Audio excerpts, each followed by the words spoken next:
Esports turn to ban.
Team back. Hard carry styles. They want to out carry the other opponent's carry.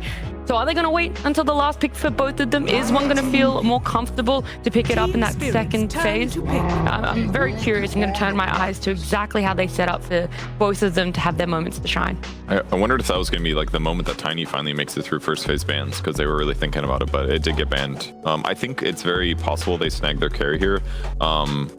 Ursa is somebody that Team Spirit has been thinking about. The other obvious pick that they have to consider is the Lifestealer, but that's why the Paravision Open is so good. It's like it's kind of good against both heroes. You can get away from the Ursa, you can potentially RPM. If there's a Lifestealer, you have solutions as well.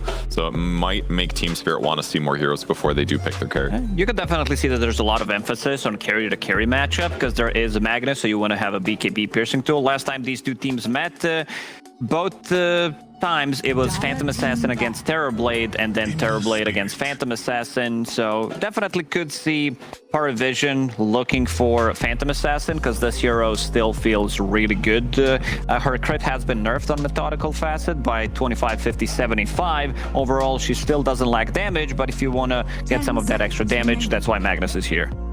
Instead, though, Spirit find more value in securing one of the most popular first phase bans and picks. They get their Ember Spirit mid. It actually only has a 50% win rate for Lal. He's played it in 6 games. 50% does not feel reflective of his performance on the Ember Spirit, though. So I like it. Just something nice and stable for Lal here. And out. So I was going to say the overall win rate on the hero, I think, is probably higher than that. Yeah, this is specifically Lal. Yeah, exactly. And one of the games that Laurel lost on the Ember Spirit was against Paravision, but Collapse was doing some Underlord experiments in that game, so who's to say how much of that was Laurel's responsibility? He definitely carried. He had no issues. For Paravision, this Magnus can very easily be a flex as well, so we don't know if the carry-to-carry matchup is even visible quite yet. It's only a little bit higher for Ember. He's at about 60% tournament overall, so Laurel's not that far off from the normal. And like I said, his performance on the hero itself has always been good, even if the stats or the numbers might not directly reflect that. Taking out the Bristle here, I know it's a big DM1 hero. We've seen it recently also be able to be flexed mid. We saw that specifically yesterday. Oh, sorry, that was in the first phase. I want to know how they're going to protect this Ember with this one ban. Do you have to use it on the Husker? Gotta be Crystal Maiden. You gotta watch out for those frostbites, right? A little scary. 10 seconds. Yeah, I think a Huskar ban is possible. It's a little bit early for them to pick it. You could just keep it in mind, maybe. I just feel like Ember can recover, you know? Like, even if your lane's a little bit rough, just hitting a side lane with some Blightstone is already going to do a lot. I think you got to be careful about Phantom Assassin plus Warlock coming out from Power Vision. Let's see if Team Spirit decides to split the combo up because they have Ban into pick. It is a very strong. The reason why this lane is so strong, it's basically Ion Shell from Warlock that allows you to stick on a target with your Phantom Strike, with the extra slow. You're building into Orb of Corrosion, which seems to be like the best item in the patch right now. At least when we're talking about these items that do have a lower gold cost. So Team Spirit thinking about this thoroughly, how they want to approach it. I mean, speaking of Ion Shell, Darkseer himself is not even banned. Power Vision dedicates both their second phase bans to carries, or I guess technically Terrorblade could be a flex, but Lifestealer is also taken out of the pool. And it's worth noting, this is the first time that Power Vision have ever picked Magnus in this tournament, so it seems like a very Spirit-oriented focus. The negative win rate on Warlock is a little surprising, but it's smart that they banned the PA to get that out of the danger zone. It's easier to do that than just to ban Warlock, for example, because there's still other really strong laning fives like Jakiro that are almost certainly going to get picked in this phase. Yeah, I'm looking at Jakiro as a 5. This hero allows... Ember doesn't like to play into. Muerta is definitely the one that could also come out. Jakiro just feels super strong in the lane right now. Gives you that follow-up damage. Like, even if you pair up Magnus with Jakiro, these two heroes can pretty much kill anything on the map. Yep. Maybe not Ember Spirit, but other heroes are definitely going to be killable. Yeah. God forbid it's like an RP into Ice Path macro power type thing, like the team fight combo. Like, it's not very common that there is a hero, a 5 that's like amazing at the lane, but also has like really good team fight afterwards. I guess Warlock is a good example of a similar hero, but it just feels like to me like Jakiro can do anything right now. And the global win rate that you saw on Warlock isn't necessarily indicative of Spirit's win rate. You know Spirit's Warlock win rate right now? Is it 100%? Yeah, but how many games? 1 games. 8. I was gonna say it's over 7. Miposhka has won 8 out of 8 games on Warlock.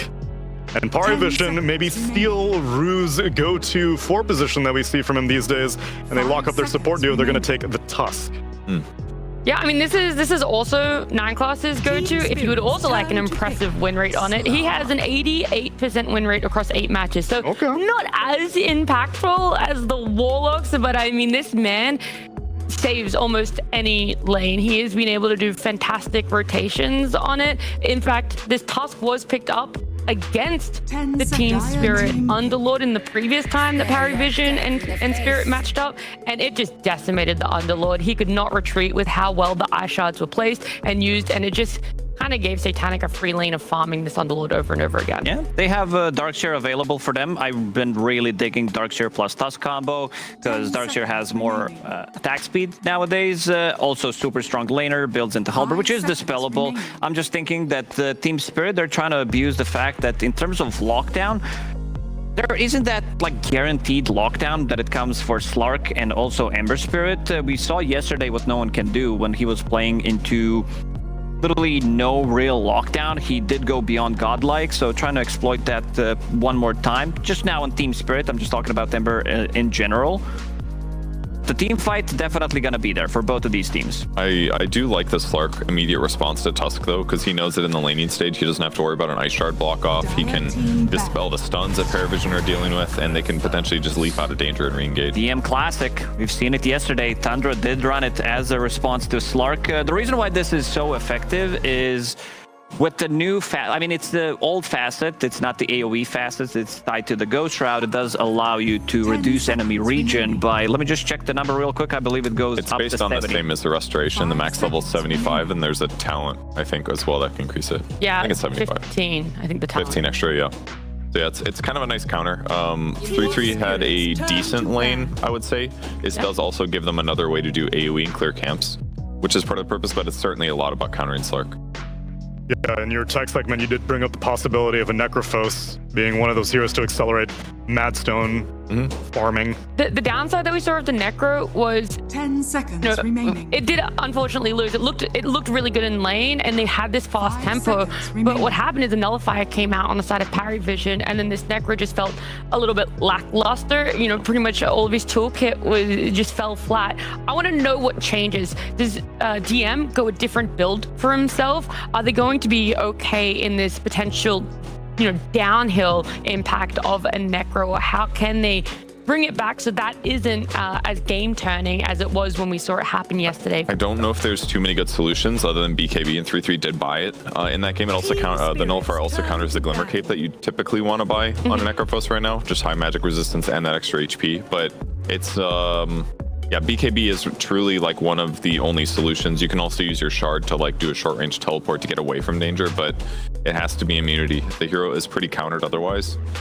10 seconds. Or you need mobility yourself. You need someone else on your team to go in first that you can do like a Fall Reapers, get a lot of regen, and try to survive through the combo. Dire team ban. Is there any world where I should be considering this Necro to be a flex pick? Like, can no one take it mid, or you think they're specifically picking it? Yeah, most definitely. But also speaking of flex, there is something that Collapse tried to do yesterday. He was playing offlane Ember Spirit. I think people are trying to theorycrat slightly more to have the like that Ember Spirit being maybe played as a position 1, maybe being played as a position 3. Yeah. Most likely going to be played from the mid lane. I wonder if Laurel convinced him to do that, because when we interviewed Laurel, he was like, yeah, first phase Ember is pretty good, because you can flex it into all 3 lanes. And I was like, what? Yeah. You can do offlane Ember Spirit? It's one of those things they probably shouldn't say on broadcast. I do have a question. Sniper and Shaker being banned out, are they believing that it's going to be a satanic Magnus? And if so, do we worry about this maybe lack of follow-up damage from parry vision? Yeah, you get a good RP. Yeah, you get the ice path, the max. Is there Turn to pick. enough though to completely utilize a good RP if one comes out? Especially because now we're basically confirming it. Pango gets picked, so Magnus is probably Satanic Zero. Yeah, he's not. There isn't going to be that much physical damage follow-up, but I think one of the nice things that Carry Magnus does is he can also be the other frontliner. He's just got naturally so much HP that when his opponents go on him, he doesn't die that quickly. And other than Slark, that is absolutely the case right now. And since they don't have the last pick, they overall pick Pango on 23, which does allow them to play this Pango from the mid lane or play it from the off lane, and then you have Necro fulfilling the same role. And they feel like they needed extra bit of a damage, extra bit of a magic damage to be able to deal with this Necrophos. So they go with the Sanking as their last pick. I think this game's going to be very interesting. I think both of the teams kind of got the draft that they wanted in terms of at least, because this feels like the draft was going in very quickly. They knew exactly what they want to pick. Same goes for the support duo. We have Ducalis on Jakiro, 9 class on his signature Tusk. I think there's going to be a lot of emphasis on the mid lane. Yesterday when Spirit played with Jakiro, we saw Mipushka being super active on the hero. He was like 5-0-5 at 7 minutes into the game. So we can definitely expect this game to be a bit of a fighting one with a lot of action going on. What I like to hear, we've got yet another Satanic versus Radon showdown. Odie Pixel and Gunner. Which draft you feeling? You think it's pretty even across the board? I think it's pretty even. I actually like Spirit's draft a bit more. The Magnus carry does concern me a bit. You have the same grievances that Nat does. You're wondering if damage is going to be able to come out quick enough against a Slark? Yeah, I just don't like the matchup as Mag versus Slark. I played it from offlane, which I think is slightly worse than a carry Mag, but even as a carry, I think Slark is just good, and Warlock. I think they're both just good versus Mag with the counter initiation, the tankiness. And how much does Necro tip the scales? We haven't really seen too much of this hero other than yesterday. I would have liked it more if it was a Necro mid and Pango offlane, and he just kind of dumpstered the Ember. But Pango's gonna probably lose mid slightly to Ember. Not a big fan. Not a big fan, but it's an elimination series on the line. Let's see what Estini cooked up as we get into our lower bracket final. To your health. To your health.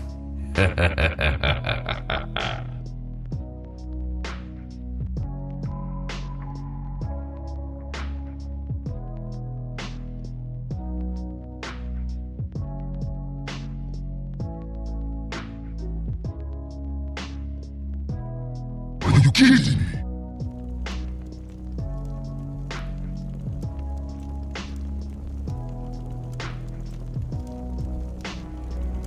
I know I can trust you guys.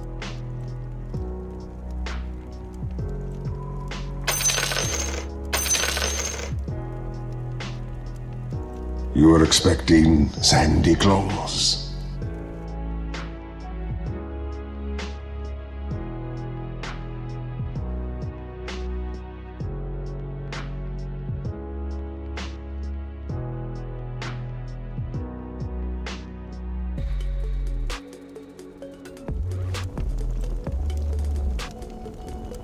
Here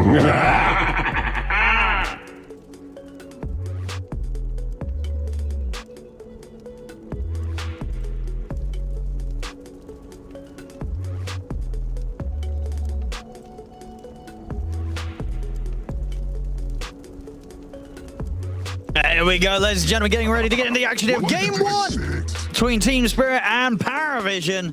And looking forward to this one. Gunnar. Yeah. I'm looking forward to see if this is going to work out for Spirit. You know, I heard from you guys, you already liked sort of the Slark lineup. But the fact there's sort of a Slark lineup, a Slark draft, where it wasn't the Slark coming out as the last pick, right? They show it third. It's time for Paravision to react.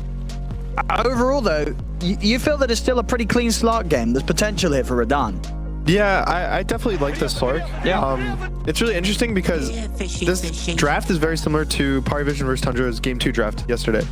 So Team Spirit is basically in Pari's vision, like their draft. Because so Pari last night had Slark and Ember as their dual cores, and they laned versus they played versus Tundra, who had a Necro offlane. So I think it's pretty interesting that they basically are swapping up positions, and probably Pari feels confident knowing how their match went yesterday with that. The Necro kind of stomped the Slark in the lane in the offlane, so it's probably one of the reasons why they wanted this offlane. Yeah. And I think Slark is usually really good versus Pango, so it makes sense why they're doing this lane setup. And Pango's fine mid for just pretty much anything. I just don't know if the game will go the same way, because what happened yesterday was the Slark team won. So Pari was the team with Slark yesterday. They won game 2, they beat Tundra, and they beat the Necro. But maybe they learned. Yeah, indeed, how to sort of do what was not able to be done against them. Yeah. Last time round. So. It's usually interesting, because usually it's like the team that loses copies the winning team strategy. Yes. This is a bit of a different take on that sort of set of events. Let's find out. Also, important series here to play for. Super Winner important. will be going to the grand finals. Lose this best of 3, you are gone. Still, you came third. Pretty good. But nobody wants to be third. Nobody wants to be second. You want to be first. Everyone wants to win. You want to be winning. Let's see who's got it in them here between Spirit and Paravisioners.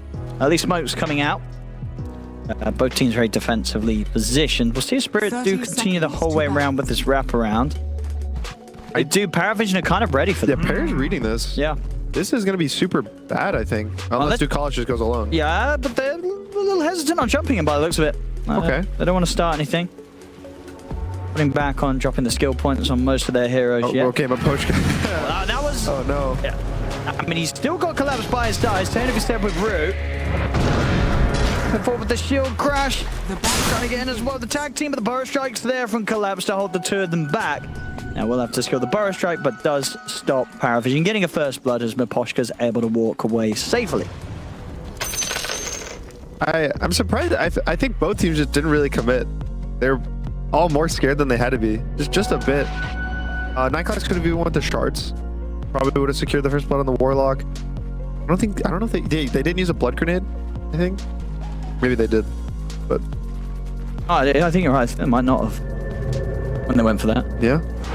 I mean, which team was right to be scared? Was there kind of a clear, if they did kind of just clash and go for it?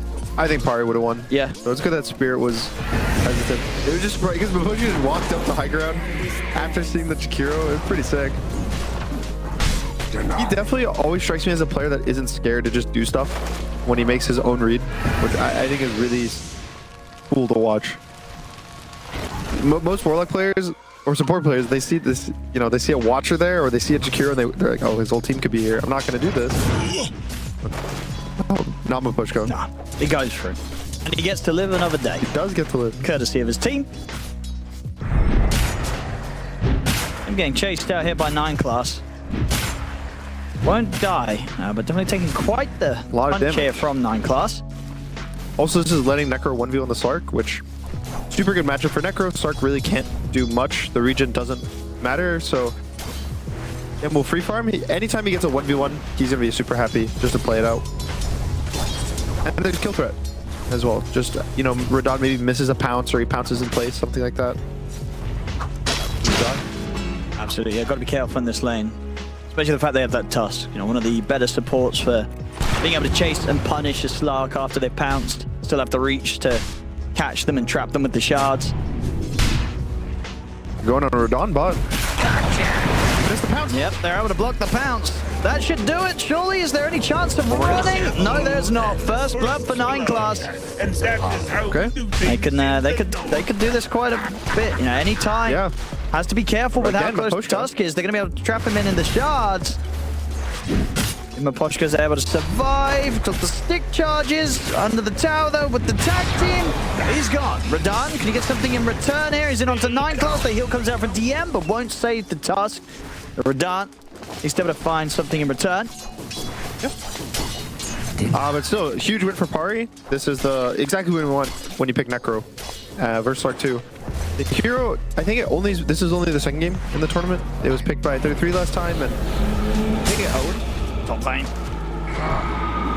Be fine. Yeah, he's going to be right here, Rue. He's got the salve at the ready as well. More than happy to take those trades. I like how the patch has developed. I think the very first, say, like 4 days on Group Stage 2, a lot of the teams were picking very similar heroes. The last patch, not really much experimentation, but I feel like the last, especially this kind of playoff stage, has been a lot of new heroes. On mid. Got a 3-stick. Nice, yeah. Indeed, the stick charges are going to keep him fine. Close. Snatched from your grasp. I like Necro's being picked more. Magnus as a carry. We're seeing Sand King as well was picked yesterday and today. So it's fun. I like these new heroes because people are starting to learn the map. The changes of the map, what heroes need to do. Kind of, you pick old stuff to counter other old stuff. And it's always fun to see what people do. Do you feel like there's any heroes that we were seeing at the start of the patch, but we're seeing less now? And looking back, it's kind of like, yeah, that was sort of a bit of a reaction to the new patch and overestimating a hero's capability on it. There's a Pudge. That's true. We did have a few days of the Pudge. Yeah, it was fun. I also question Dragon Knight. Yeah. I know he has a high win rate, but part of me wants to feel with. There's a patch that kind of fixed all the bugs around him that was increasing his damage. I think the hero might be balanced. Yes. Maybe. But what we're still seeing teams It gets ban banned first phase every game, so you'll never see how strong it is. Like I want one team to not ban it, and if the hero gets 30-0, grand finals, that definitely sounds like something Tundra will do. You know, they'll give it one game, they'll let it through, they'll try and beat it. Yeah. And if not, their opponents, I can see it. In the best of 5 grand finals, that's where they're so fun. You let one through. Yeah, you have it's like a whole meta of okay, we can try this in the first game because we know they're going to do this, and you have a strategy versus it, and. I know a lot of coaches and teams think this way, that if you can beat another team's primary strategy, there's like two trains of thought. Then it's over, right? Yeah, it's like you either ban it because it's their main strategy, so you just give it the respect and you just never have to play versus it, or you find a way to beat it, and then it kind of messes with them because now you're getting an extra ban, and also whatever they're most confident about isn't going to work. I also if Pari's there, I feel like Pari would do that. Tundra would do that. Yeah. Those little teams kind of strike me. Ooh, nice skewer from Satanic. So he's able to finish off Rue. Rue's got the stick. One more hit. He's going in for it, and he'll find it. 3 kills already here for Paravision to start off the lane. 3 for 1. Really good. I also do like the skill build.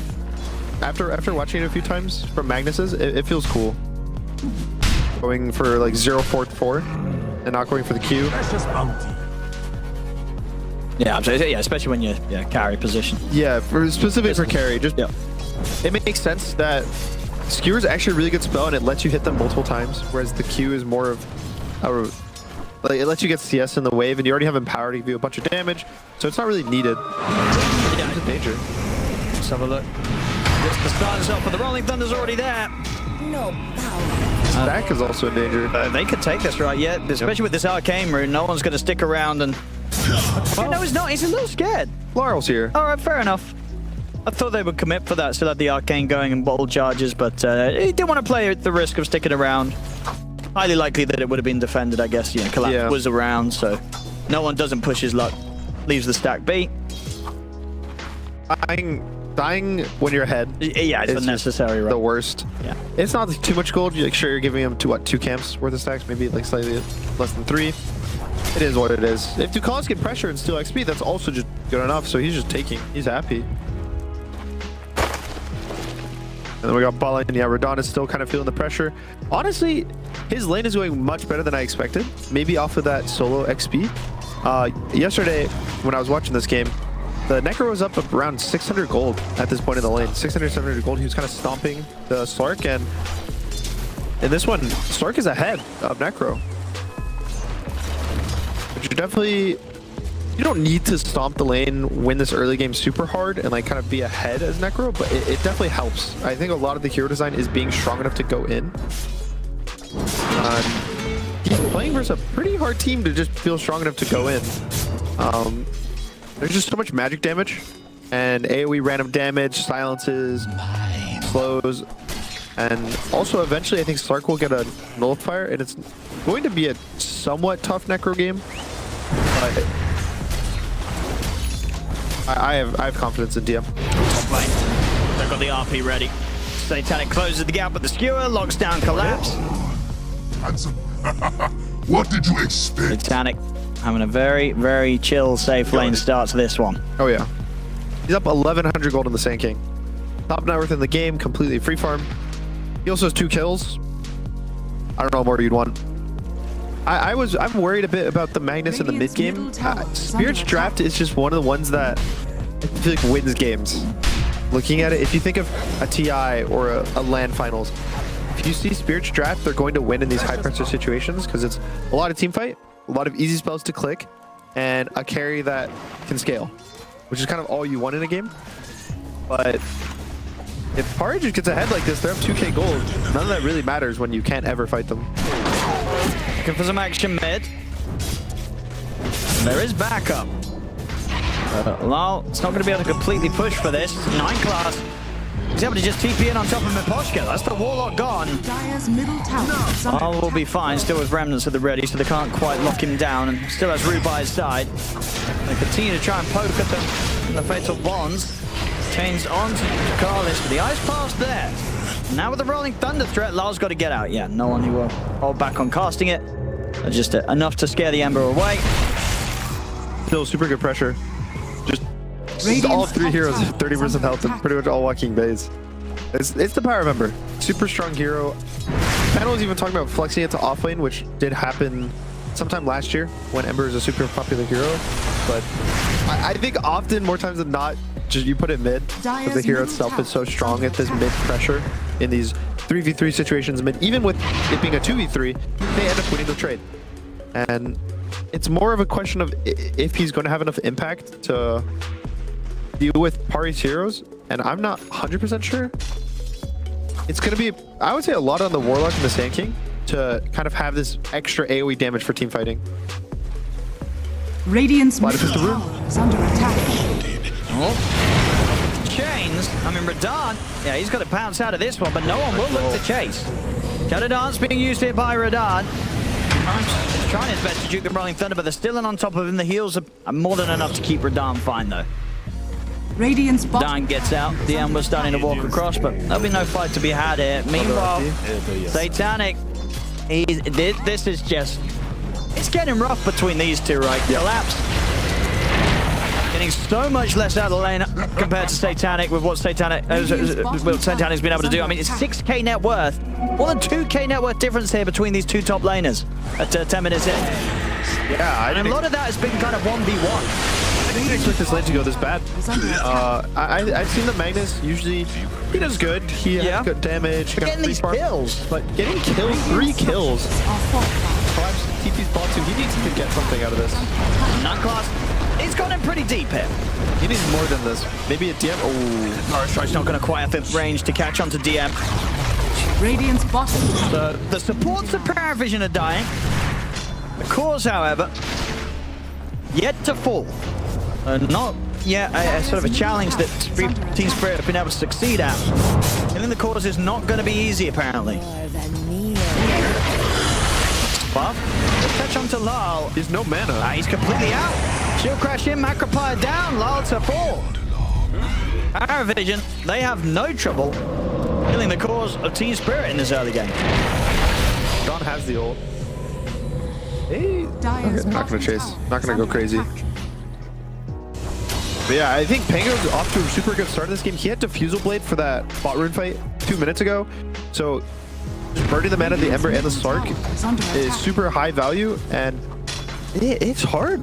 Spirit just Yeah. behind. I mean, this is on track to almost certainly be one of the faster Mask of Madness Echo Saber timings on the carry mag. Right? Yeah, This definitely. is crazy stuff from Satanic. Just all of his timings are going to be Yeah. pretty insane. Look at that. 3 minutes faster than the average. He did skip boots, but still just picked Ember matchup 2 is not really one of Pango's best matchups. Usually it's even, he kind of free farms, but to have this good of a game is really impressive. I'm curious what Spirit wants to do. I think, so they have the Mage Slayer and the Slark. They do have the Warlock ult as well. It's probably they have to find Pango. Yeah. Just like do a chains into the Mortis spells, the silence. You also have the Blink Dagger now finished for Collapse. They need something to be done.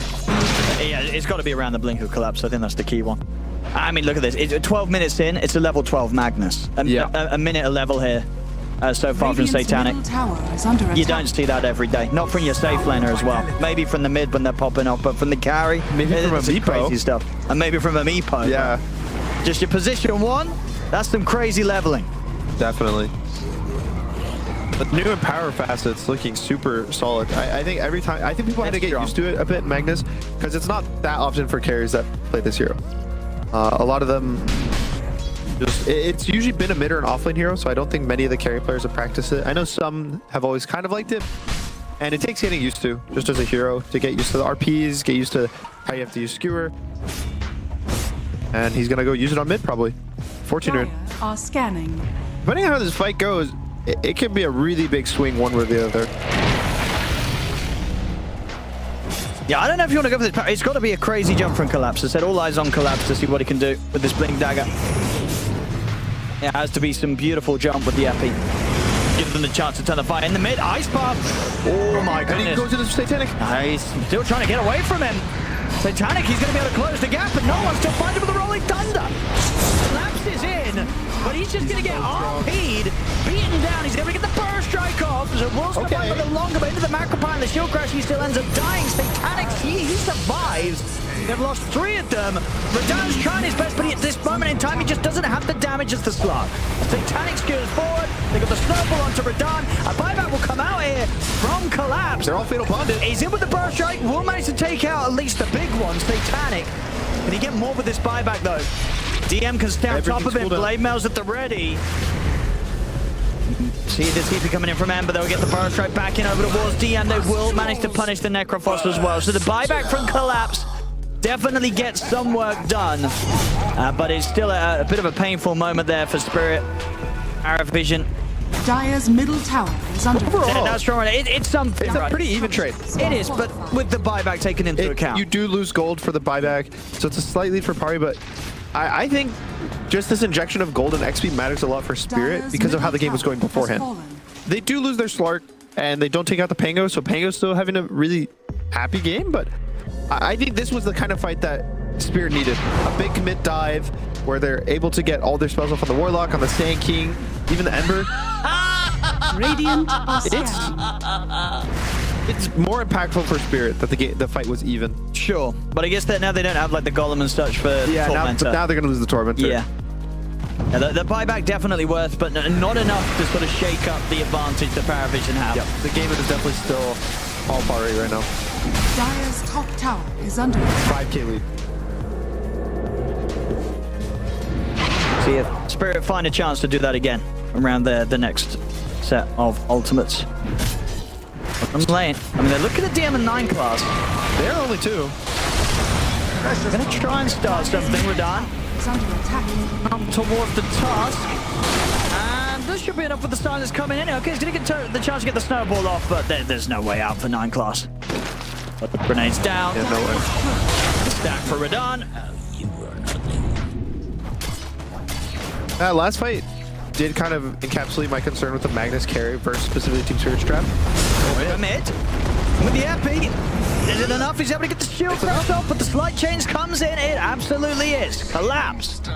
Okay. Doing some good stuff here. First with the buyback, now finding the chance to get the solo initiation onto the Pango. Doing his best to redeem what was a bit of a tough laning phase up top against Satanic. They're definitely getting the kills that they need all across the map. The game is not amazing for them, but when you have these teamfight drafts, you have big ultimates, really easy to click spells that just do consistently high damage. Unless the enemy team is unkillable, then the game is always playable. The only my biggest concern is this Necrophos. I don't know if they can kill him. Okay. I see DM walking through a Fatal's Bonds, Chaotic Golem, you know, Epicenter, and then just surviving with half health. Look at his items. He has a Glimmer Cape. He's got Essence Ring. He's got a Blade Mill. He's a really strong Necrophos. And who wants to go on him, right? No one. They can't. But the best initiation is your Sand King right now, and yeah, Collapse, he doesn't want to blow his spells on this Glimmer Cape Necro. No, because if you go in and you use everything on Necro and he doesn't die, you're gonna lose the fight 100%. So I think for Spirit, they just want to dodge him, play for any other hero is worth it, especially Pango. Pango is probably the best kill they can get, or the Magnus before his BKB. Vision looking for the setup around the bed with the smoke. Eyes on Radahn, they'll wait out the Dark Pack, try and clip it with the Ice Path. Rolling Thunder's not going to catch on to Radahn either. A bit of a failed initiation there from Paravision. The question is if Team Spirit punish it. They might look to. Again, with DM at the front, it's just not the appealing target to jump for. Yeah, if they find any hero not DM. Yeah, they would go straight away. They're going to try and see if they can get the wrap around and an angle onto the team fight that doesn't involve them running into DM first. They've got the Golem, they've got the Epicenter, they've got the tools ready to go. All right, so they're drawing lines. Ducalis is saying that they're smoking into Satanic and that they're going to go smoke at this top like area. And so Satanic is just like, yeah, okay, I trust you. He goes all the way back to his tier 3. He's sitting literally under his tower right now. He's going to go farm this one camp, which... Listen to Ducalis. I was going to say, Ducalis is like, dude, Satanic's like, just this one camp, please. He will get away with it. Yeah, he'll farm the same. Ooh. Yeah. He's fine. Staying as deep as possible. And indeed, yeah, Team Spirit, they don't sweep that far. Top tower is under attack. I'll settle for some pressure onto the tier 1 tower. Radahn pushing in. Under attack. I love seeing map draws. Because you see it in replays too. It's really fun to see when you smoke, or when other teams smoke, what the enemy team's responses are. And Ducalis was perfect. Like, he was 100% right. They literally smoked to this exact 2 camps that he circled on the map. Proto players are smart. They're good at this game. They're kind of okay. These moments that we're seeing Radahn really start to catch up in farm. He's not that far behind that of Satanic's Magnus. Nope. A good recovery from him. Aghanim's done. Going into the SNY BKB next. The big thing is his XP. Satanic is just super far ahead, level 15. Also, with the build people are going, it's just a bunch of stats. Collapse. I mean, yeah, DM's sitting here. I mean, Collapse is like, I want to go, but I also don't want to go. Maybe they want to go now because they've baited forward a bit more. It allows them to get the Burrow Strike over towards 9 class, but now he's been skewered so far away from his team. Satanic just pulls Collapse away from any potential backup so they can take him out. And there's just not a chance for Team Spirit to connect to it. No one. He'll chase over towards Miposhka. They get the slow with the defusal, sets up a DM to walk in, slap him down, take out a second. I mean, we're seeing just with the way Paravision can set this up, how difficult it is for Team Spirit to find a chance to jump. We'll see Radahn try and look to Satanic. The RP gets Dark Packed off. Rue dying to the Macropire during the Pierce the Veil as DM gets double kill. 9 class, he's in with a punch up and snowball control onto Radahn. Radahn can't jump out of this. And the buyback from Aposhka is not going to do anything to turn the outcome of that. It's not going to do anything to turn the outcome. And we're just seeing, yeah, it's what you say, just how difficult it is for Spirit to find an angle to start the fight successfully with Collapse. I thought it was a bit weird of a jump to go when your Slark kind of has to use his ult and his double jumps to survive. I thought the intro to the fight was pretty okay with Radahn baiting, but the second that they fully commit in and they try to take the real fight, I think it's just too far. And it's definitely a net worth issue. They're behind the gold. They are strictly weaker than par even if they're spells, so they just have to play better. So like this jump from Collapse, I think was too far. Look at his whole team. They're all just cut off by the Necrophos. They're all there's a Roshan too, walking through the river, physically cutting off the entire team of Team Spirit. Yeah, I mean, I guess that is the thing. It's like, even if Collapse can get past the Necrophos, they've got to be coming from an angle where follow-up can also get past the Necrophos. DM's able to just sit there in front of everybody. Spirit's going to have an issue in each of these team fights. As DM, 4, 1, and 6, going to pretty much have the S&Y done for the next team fight as well. I don't know what you do. How do you fight around this Necro? What did I you think you just expect? pretend he doesn't exist. Do your best to not kill him. Hope your Ember presses. But you can't walk, like in this point, right, you're saying this is just a bad position of the map to try and do that. Yeah, mid lane's just hard to do these jumps. Also, just let Pari walk into you. I think the fact that Collapse blinks in past the Necro is what makes it bad. Take one of the fights where you never go in until they go in on you. It's a hard game to play. Unkillable heroes are just not that fun. It's the green heroes. It's always the green heroes. Viper, Death Prophet. Are there any fun green heroes that everybody loves? Ugna? He's kind of annoying with the like, healing up his teammates and stuff. No, No? I won't give you a Pugna. Not really. They're all the annoying ones. Maybe Tide. Everyone likes a Tide Hunter, right? He's a friendly fellow. He is unkillable though. You notice it's all the green heroes are really annoying to kill. Or just annoying in general. Who is the squishiest green hero? It's Pugna. Yeah, but he's got the Decrepifying Life Train. You're right. But even with that... Is Hoodwink green enough? No. Okay. Not green enough. Probably right. It's probably a Pugna. But even then, yeah. Still not fun. Oh, Roshan. It's going to be Power Visions. Dire are scanning. They won't choose to try and take that fight. To the tower. As they're looking towards those BKBs, really. Yeah, Radahn wants to get his BKB done. Charles nearly got his Radiant. Yeah, I was gonna talk about that. It's pretty talk about interesting. It's going to be a late one, right? Or He's dead. not dead, Not much to talk about. dead for a long time. 70 seconds. What What does the Radiance do for you here? It's a scaling item. It lets you do a lot of damage because you end up being in burn range of heroes most of the fights with Slight because it's still burning while you're Radiant's slighting. middle tower is under So attack. I think it's kind of a, oh, we need a lot of damage. It's the biggest damage item you can buy on Ember at this point in the game. Dire's top tower is under attack. It's also more AoE damage, which will help with the Fatal Bonds. You can see in the last fight, even pretty much with just Ember and Warlock, they almost killed Tusk and Magnus, which is the Fatal Bonds, kind of near the end, right before Sark died. So maybe if he builds this more damage, also its tankiness a bit, Dire's structures it's fine. I think the biggest timing for Team 2 will be Radiant's bottom maybe a Nullifier, so that they can actually just kill DM. I don't even know if he would die though. They Nullify him, he gets snowballed by Night Quest to lose the game. No, I think they can bail them out. Radiant's middle tower Close. is under attack. That's always risky. You get caught in a punch, you know, Satanic can follow with the RP and you're dead. Doesn't matter who you are. Is under attack. This could get pretty scary pretty quickly. Now, we're just 23 minutes in, but you can feel it. Power Vision already very close to teasing with the idea of approaching the base of Spirit. Radiant's middle Politics. tower is under One attack. 5-man Fatal Bonds. Epicenter, Warlock Sure. Golem. We Ember saw Side Fist. potential of that Radiant earlier. are scanning. Oh. Nice discovery against Snipe Not the Gunner. Radiance. That's going to put a 2-minute 20-second additional timer on him getting his Radiance done.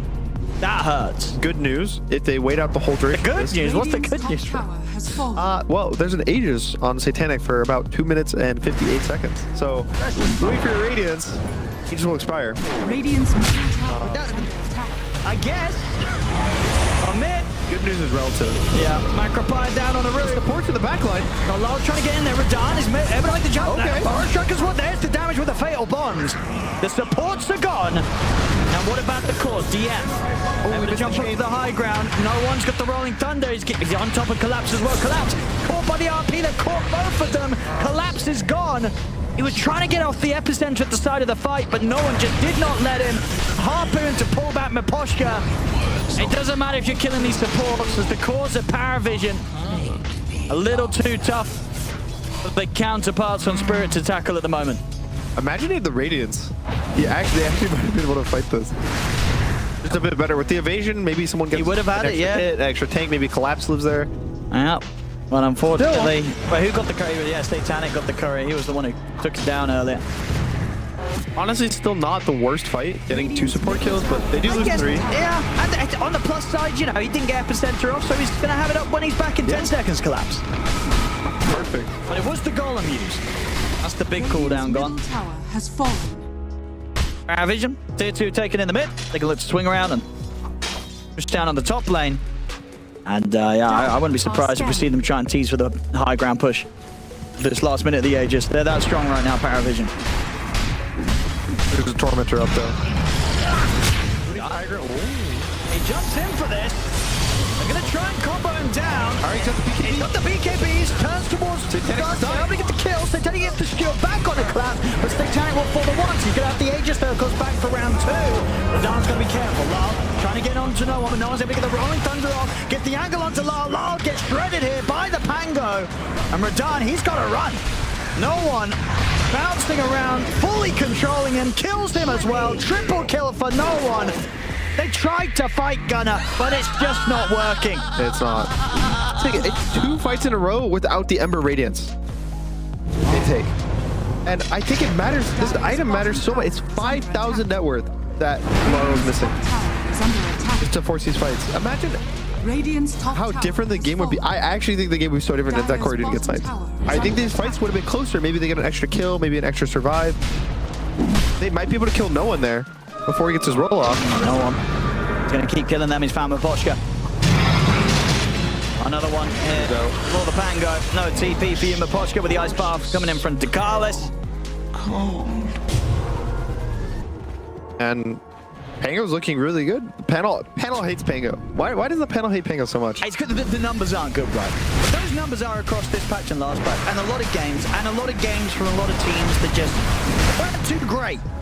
So I feel like the stats are kind of skewed. They're fake. Fake stats, yeah. Because when you see it in the hands of someone like no one, that's pretty good. I also definitely. I think he's okay. Yeah, They had to chain him in the silence. If he was like stuck in this silence, getting perma silence, they could get him. even then, though, right, they don't have any vision on this high ground, so it's risky trying to. Maybe. Is he gonna chase Rue?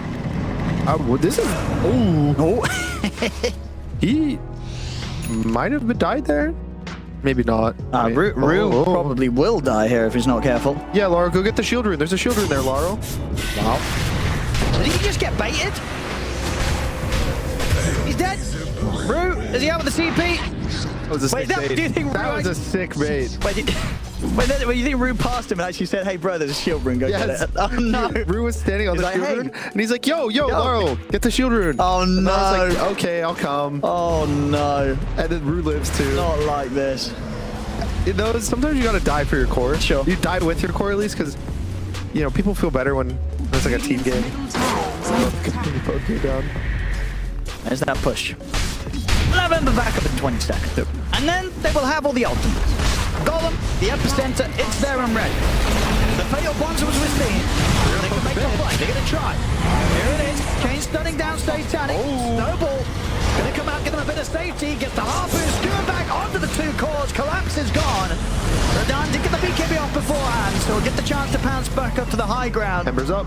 But it's another trade that, again, just does not favor that Spirit.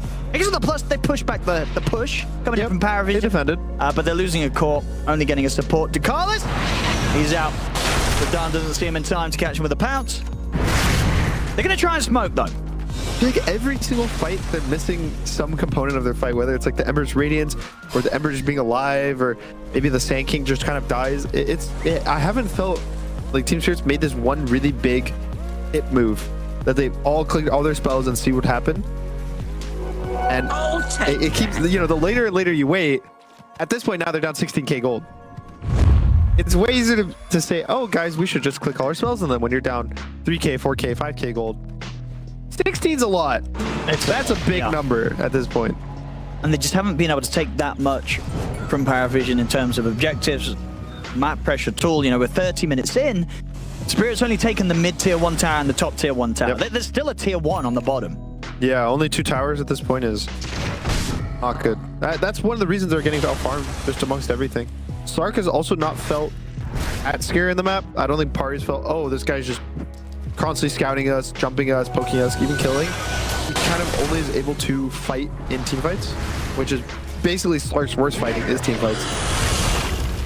I guess that's something as well to do with the heroes of Spirit. They don't, which of their cores wants to hit tower? They don't. Not really any of them. Is that something that's overlooked sometimes, you think, in drafts, or it doesn't really matter if you have a hero that's going to be able to take towers in the kind of the first 30 minutes of a game? How important is that? I think if you have heroes that push out lanes very easily, or play the map, it doesn't matter because you just once you get enough gold, any hero can push towers. So Radiant if you think like are Ember mids, Slark mids, jump. Doesn't even get the chance to touch the ground again after he gets punched up by 9 class. Dies that quickly. Radiant's middle They got to. Someone's got to get back for a defense. There's no tier 2s, so they can go for the tier 3s and racks on all lanes here, Power Vision. Yeah. There's nobody at home on Spirit. They have to come home. Here we go. Radiant 7 seconds for the chaotic offering. attack. BKB. Oh, they're going to fire Radahn in the trees. No one checks out the tree line. Radahn's got a BKB and Shadow Dance to start off this fight. They'll jump off towards Satanic. It was an awkward start there from Radahn. Awkward start for both teams. It really was. Satanic with the RP. Radahn gets forced to BKB and Shadow Dance whilst he's kind of stuck in the trees. I don't know. I don't like this chase though. It's a risky chase. They feel they've got to take the risk right now, his Spirit. Radahn's in. Got the depth shroud. Now Shadow Dance back in a second as well. Wants to see if he's going to keep chasing, but DM sort of baiting him there, teasing him in. The Ghost Shroud at the ready. Collapse, he's in with the combo, but does he have anyone near enough damage to threaten DM? DM's able to jump over to the side, get out of there safely. They'll drop the golem down, and no one's able to roll up. Satanic gets the skewer back onto Collapse, takes him away from the team, and takes him out. Radahn jumps in onto no one. They'll catch no one with the silence. They'll kill off the Pango, but can they escape? As Satanic turns towards Radahn, Radahn gets taken out. DM will finally fall though. Okay. Spirit, I'm more than happy with this. And they get a +1? This is the best trade that they've had so far this game. And it's not over yet. What's Satanic gonna go? They're gonna come out. Jump forward for Satanic. He's in with the silence on the Rue. Rue's gone. And Satanic, he committed in for this one, Lyle. Turns towards him. And Satanic will have to skewer away. Let the snowball over towards Lyle. Ooh. 9 cost 7 to get the snowball blink off. But that was close. Satanic did nearly come to an end at the end of that fight. Yeah. And a really cool thing, so Lauro actually, right there at the end, he drops his Remnant because he thought that the Tusk and the Magnus were going to commit to kill him. And he was getting ready to like buy back and get a double kill.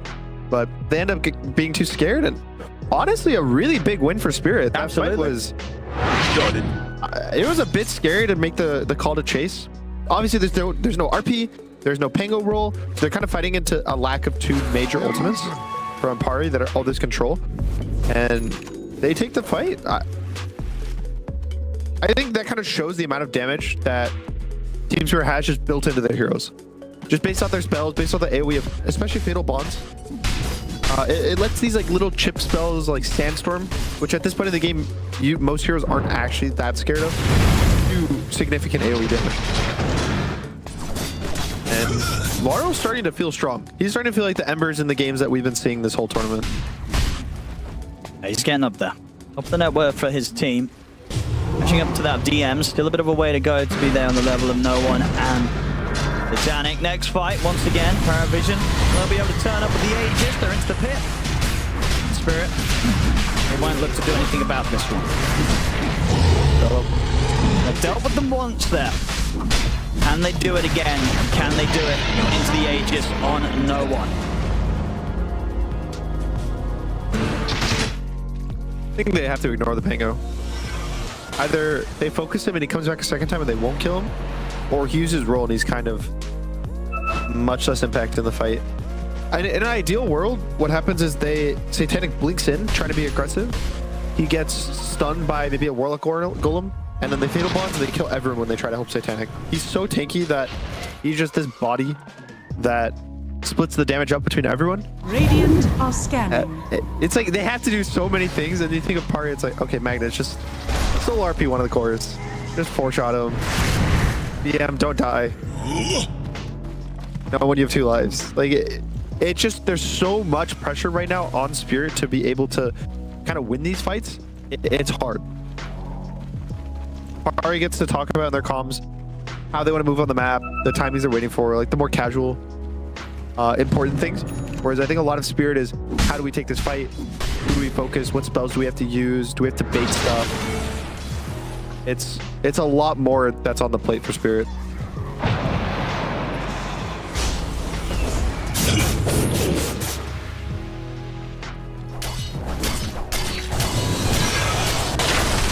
The big thing that fight was, so Satanic misses RP at the start. So I think Ember Sleight of Fist dodged it when he blinked into the base. So not only is Satanic blinking it very aggressively, but he misses his RP and got stunned. So that was pretty much a worst case scenario for Pari. And it still wasn't, you know, that close of a fight. And now Satanic's got a refresher. So 2 RPs, 2 BKBs, 2 Bloodthorns even. Yeah, I mean that's sort of the recipe to end the game, right? Yeah. If Satanic gets an RP heal too. It's been a lot of fun. There's a lot of refreshers this patch. The games are going a bit later. I like it. I expected the patch to be much faster with the new way that jungles are. It's gonna get collapsed. Got the buy. Come feast for the flesh fly. I thought the map changes would make it faster, but it feels a bit slower, which is pretty surprising. And just these like late game heroes, the AoE team fighters, I think the tanky heroes got a bit nerfed. So now it's back to this, you have one tanky guy-ish and then a bunch of team fight behind him, rather than just 2-3 tanky heroes that all fight together. We got no one's in. Tanking a lot in, but of course has the Aegis. It's ready for round 2. Satanic's watching with the side, see if he can find any sort of jump. They're going to try and look for Radahn, but Radahn's able to get the Shadow Dance off and escapes. Forward now for Lau. He's in aggressively on the front lines. They've got the punch up. Lau's got to be a little careful here. There's obviously that potential Satanic pressing that refresher, coming in with a second RP when he sees necessary. 20 seconds still until Collapse is back in. Miposhka will fall. Satanic jumps forward. Now the buyback comes out from Miposhka. Collapse still wanting to hold back on his for the next 10 seconds. Satanic falling low. Put the refresher now. He's going to be ready to jump again soon. Does have the Fatal Bonds on him for now, though. Can't blink as long as DM is bonded to him. Collapse is back in. They have to be aware of this second RP threat that's coming in from Satanic potentially. Come forward, the stun is onto Lau. Lau gets caught. Forward, the RP onto the three of them. Radahn, he'll be able to get the dart packed up, but Rue's gone. Come out with the buyback immediately here on the both of them. Radahn looking towards DM. DM will get chased down. The Glimmer's there, doesn't matter. They've got the vision with the Strider Fist. They'll kill DM. They'll look to Satanic. They'll also catch him on the escape. To Spirit, they'll get the cleanup. You had to spend quite a bit for it. It's the triple buyback. Miposhka, Lal, and Rue paying to get back into the game there. Keep the game going. They get to live another day. Look at the damage from Miposhka. He did the most on his entire team. 8.6k damage. Just the bonds. You see the whole screen is covered. No one knows what's happening. And a bit deep. I think that no one blink using his first life was a bit too much kind of greed. That the Aegis kind of gets wasted for nothing. And still though, it does end up costing them a lot. It's 3 buybacks. That's a lot. It's not a cheap fight win. And the big one is Laurel. Laurel having to use his buyback Radiant are is scanning. that was kind of their trump card, I would say, for a fight. Dire's You middle tower is under attack. want to be able to use this buy because he gets the remnant after he dies to just secure the rest of the fight, and they've used it. So now the next 8 minutes they can't. Laurel has to play even safer. If he, just one RP, one punch from Tusk kills him, the game might be over. Absolutely, yeah. This next, it's the classic next sort of 7 minutes where It's so stressful. they can live through this, Spirit. Is under attack. And the chance of them being able to turn this game around really opens up. But they have to survive this next 7 minutes. There's no Magnus, 20 Dire's middle seconds. tower is under attack. Gone. To Carlos, but it's a little bit of a bait. Yeah, Radahn has to put the Shadow Dance and run. No one's going to try and chase a little bit. Dire's bottom tower has fallen. Be careful themselves. Collapse is waiting to back up Radahn from the side. I think the thing that no one didn't respect in the last fight was the Orchid. Either he didn't know it or didn't see Dire's it. bottom He has tower nothing to is under spell attack. silence. So an Orchid from the start on him was pretty much a kill unless the Tusk is able to come in and save him with a snowball. And same for DM, I think. Yeah, DM has no way to purge the Orchid either. So it's a really cool Orchid from Radahn. He bought it pretty late. Usually people buy Orchid as like early item because it's relatively cheap now. But he buys it after all the Dispel slots are already taken up. So no one really is going to have it besides Satanic. Now you see even DM is going to go for a BKB next item.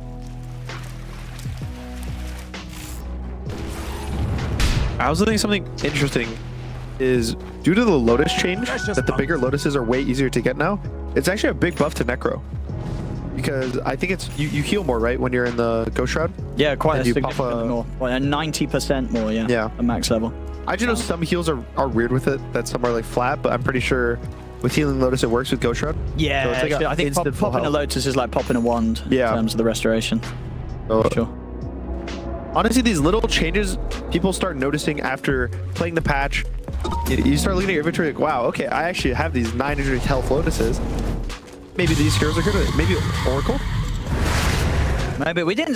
That was unpicked right this tournament, or did we get one game? I think Liquid won a game with it. You're right. I think we did. I definitely feel like there's a Liquid Insania Oracle. Radon. This is weird positioning. I mean, they get the job. They're doing a lot of damage here to Satanic, but he's still able to get the BKB off. Now trying to get the angle. He's got the RP locked down on towards Radon and Collapse. Radon looking to beat in towards the second RP onto Collapse alone. It's enough to kill off the Sand King. Satanic will clear them away, but he's surrounded. Satanic falling low. He's out, but he'll buy back straight away. He knows that if they take this fight, the lack of buybacks on Spirit are going to hurt them big time. Get the jump onto Maposhka. Maposhka's out. Lyle, he'll be able to TP away. Rue also will survive, but it's just the two of them now. The next minute, Lyle and Rue against the world. We're going to get one bounty rune. It will be Slark's buyback. Can anyone get out there? It's got to be Lyle, but there's no don't even know bounty if to there's no grab down bounty, it. yeah. It's gone. And this push would be pretty devastating for Spirit. Do just fine. They're doing the couriers. Radiant's 33. courier has been killed. They didn't grab the whole wave, Are so scanning. Paravision aren't going to care too much. Still got a Radiant's super bottom melee barracks creep coming are in. under attack. Pull at them here. Bottom lane, it's Yeah, already they got there five, as well. doesn't matter. 20 seconds till collapse. We'll see how much damage Paravision can do before the respawns come in. Bottom racks is going to be gone. So if they're going to have time to look towards the top as well, get the mega creeps. Radiant's bottom barracks I don't know if they are can under end the Radiant's game, but bottom Mega Creeps is definitely possible. Definitely on the table by the looks of it. They've got the fortification. fortified. Depends how scared they are of collapse. I wouldn't be that scared. Collapse would have to blink in and commit, and you don't want to commit until the Warlock's up or the Slark. He could sacrifice himself to make space for Radon, but it's asking a lot. Radiant's top tower has fallen. Maybe they're actually able to hold. Okay. But Satanic's scared. I think he has no BKB, right, still? Or I think it just came off cooldown. And no buy. And again, I feel that they still feel there's not too much There's no pressure rush. because it's not like the buybacks from Lala coming up super soon. It's still 2.5 minutes on the potential buyback cooldown for the Ember Spirit. Also, Roshan's up. Oh, yeah, there you go. Then get the Roche, get the Aegis. You're gonna have the time to push in with this Aegis, whilst Spirit don't have the luxury of everybody on the team having buyback. I wonder how much the Roche change that you can see the general timer matters for players. There's a whole big thing of you shouldn't go high ground or force stuff when Roshan can't spawn or is about to spawn, because it's a huge throw. Let's say they push that high ground and they somehow get wiped. Then now, not only did Spirit wipe them, but they also get Roshan. So it's like a really big risk. And I feel like now it's just way more obvious when you're playing the game. There's like this really big numbers. And it's like Roshan can spawn on the bottom pit in the next 2 minutes. Way easier to think about.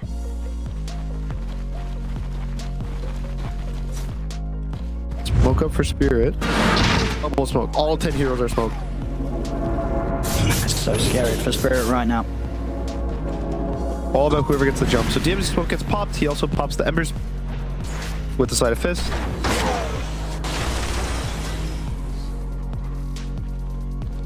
And what's the buybacks right now? Slark has his. Slark and Sand King.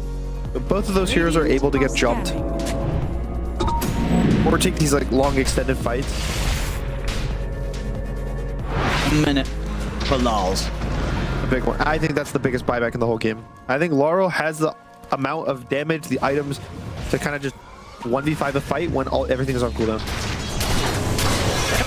Honestly, Mapochka too. I think Mapochka needs to be alive in these fights. He has his as well in 25 seconds. So I think that those two heroes together can carry the fight.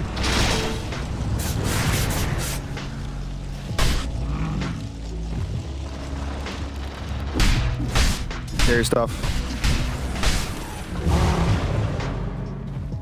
Radon also almost level 25. I don't know which talent he's going to go, but Slark 25, both of them are pretty good talent just for these extended fights. Either you get a little more protection with the ult duration facet, or you just get the what's the Essence Shift stacks duration. They're both super good.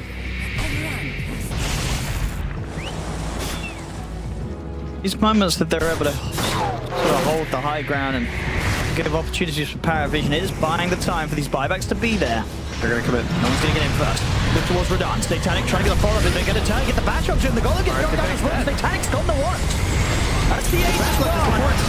The Reaper's dive down on the Radahn. Round 2 here ready from Satanic. Radahn's able to put the BKB turn to try and chase down DM. Lali's going to chase outside of the base to look to finish off the support. So get to Carlis. Now the Rolling Thunder from Noah clips on towards him. He's gone. Most certainly going to have to use the buyback as both Collapse and Lyle. They'll use it together. Radahn, he's in trouble as they'll chase him here. DM and Kite and Radahn out to the side of the fight. Satanic, they'll get the skewer across, clips on towards Collapse, but the ult is there. Collapse able to dodge the RP, get the chance to burst straight back to safety. Radahn gets back in onto the back line. Satanic is still alive, but finally falls. They push on, they're able to hold off Paravision from pushing in. A Spirit will keep their hopes alive. It's going to be a full team wipe. They had to expend the 3 buybacks, but the top rack survived. Now it's their chance to get back out on the map, get the pressure going, and maybe see what sort of buybacks they can force out from Paravision, because they'll know from the timers. 2.5 minutes still on that of Satanic on the Magnus. And Tusk. And the supports, they're not coming back. Yeah, they know all 3 of these without buy are timer based. Yeah, so they're going to know this. Is there a Rapier possibility for Radahn? If he sells something, yes, absolutely. Yeah. They're doing the couriers. They are. Every team now. Dire's courier has been killed. All right. Can they do it here? This little bit of a window. It's not going to be easy. It's hard still. And they don't have any crazy pushers. I mean, they've held on this game brilliantly here, Spirit. Yeah. There's about 23 minutes in where we saw Paravision already eyeing up the high ground, but here we are, 47 minutes later. Laurel bought a Desolator. They want to end the game right here. They're going all in. Tier 3's gone. They know that these buybacks are on cooldown. We're going to try and move towards the tier 4s. No one's starting to hold them back here with the Rolling Thunder. He's going to go for clearing out the creep wave. Backdoor protection. It will take a little bit of time to kick in. Yeah. It's getting closer going down. The first one's fallen, now onto the second one. And now no one has no role to kind of hold them off. Backdoor protection will kick in pretty soon, I think. Yeah, there it is now. And I don't think they can end through the backdoor protection. They can kill DM through it, though. They can certainly look for the Necrophos kill. They're going to try for that, but the respawn's now into play here from the Tusk. In with a punch up. They get the lockdown on the Radahn. Radahn's out. But he still has the luxury of buyback. Lal, however, does not. But he's got backup. Collapse. In with the 3-man burrow strike. Paravision won't be able to finish off Lal straight away, but DM still on top of him. The damage coming out from these pulses. It will kill him. Lal's gone for 2 minutes. But DM, he may fall as well. He does. And neither of those cores have buyback. Oh my goodness, both of them. No one in DM got for 2 minutes, but Satanic is in with the RP. The ice bomb to follow up into the end. The damage to finish off these kills. He'll get the Moenza, but Moenza's got buyback, and he couldn't kill off Radahn. Radahn's fine. Satanic's out. They might have just done it here. There's cores for 3 heroes seconds. gone. For over Radahn 90 seconds, 9 classes trying to finish off the jump, but he can't. 4 heroes gone, no buybacks. Just hit the ancient. It's over. My goodness, I have never seen a team hold on that well and that long as Spirit did here today, and then close it up. What? That The whole game they were holding on. They were only 3k gold. Were they ever ahead? I don't think so. I don't know. The whole game. The whole game. I think it was always part They of were it. just holding on, and they get the victory.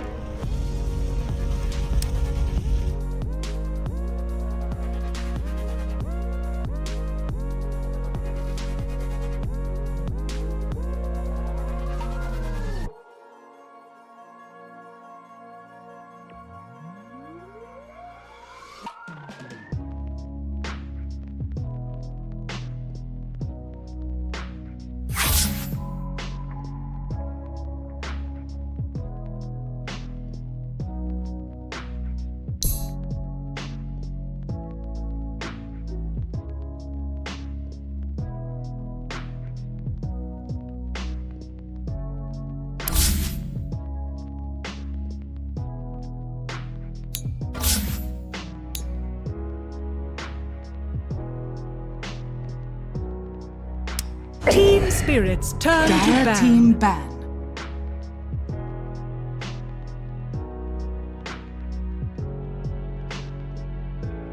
Ten seconds remaining. Team Spirits turn to ban.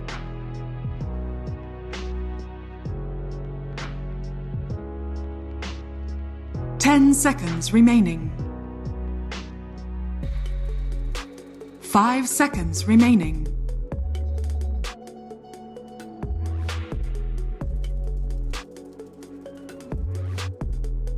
Team Spirits turn to ban.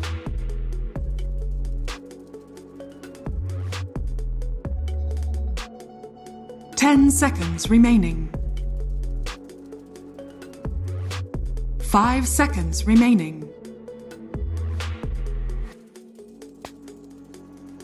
Welcome back, everyone, to lower bracket finals, where if you left like 45 minutes ago, this scoreline would confuse you immensely because Parivision had a substantial advantage in game number 1, but Spirit, being the very spirity selves that they are, turned it around like they always do and took game number 1, and now Parivision need to fight back a deficit. Terrifying time for Parivision fans. They'll be okay. They're a good team. Especially because they're banning out Warlock. Smart. Estini's doing his homework. He sees a 9-0 streak, he bans it. But there's one other streak that Spirit have been keeping alive, Nat. That's right. That's Sand King right now. It's 6-0. It's 100% win rate for them. So the fact that they had it in that game 1 together, it's impactful. I remember when we spoke to Collapse about it, he said, yep, I might get stacked in lane. I might have a really tough time as Sand King, and let me tell you, he's had some tough ones. All he has to do is just stun, get ult off, that's it, and his team will do the rest. Had a bit more impact in that game there, but I do like the idea behind he's okay whatever happens in his lane. It's the core essence of what this hero can do to turn around a team fight. I mean, I recognize that the win rate is high, but it's also an uncommon hero. So I think what's happening is they're picking it a lot at the end of the draft when it suits the circumstances. If the priority was higher and you're playing against counters and stuff, it might feel a little bit different in terms of value. We don't need the logic, all right? Just look at the numbers. Come on, man. Right, Just math is good. TB has a approximately 50% chance to win the game, no matter what else. That's what the numbers tell me. Parivision did ban it in the previous one, in the second banning stage, so Team Spirit decided to pick it up. This is Radan's Classic, but also Collapse started to play it prior to Fisher Playground Tournament. He needed to learn a new hero. Suddenly you have this guy who played like 25 games of Terrorblade in a week. So definitely stepped it up. But we saw Terrorblade being like relatively popular at the start of the tournament, of this tournament, but that was the old patch. People still played it from the offlane, buying the aura items most of the time, going for that pipe or going for more of a carry-oriented build. When you like finish off one of your big items like Orchid, then you go for SNY. Still a flex pick for them, but I'm kind of liking it here. It's also a statement knowing that both of these carries kind of love to play Terrorblade. If you're from Eastern Europe, you gotta play Terrorblade, you gotta play Phantom Lancer and Naga Siren. And then probably Pudge as well, just for the sake of completionism. I thought that was every region. That's every region, probably. Sure. And boy, is Miposhke getting targeted in this second phase by Parivision. They ban out Jakiro and Winter Wyvern as well. They know who the true carry is. They know who the true carry is. These are some of the best counter-initiating heroes when we talk about Magnus going in and using the RP. The other one that they might pick up, I'm just thinking if they are going with the same idea, is definitely Silencer. So Phoenix has been, as a whole, quite picked still this tournament. The win rate's positive. They've been heavily banned. I feel like Miposhka might be down for that hero too. Phoenix is one. Dazzle's another one that he debuted as well on the 5 position.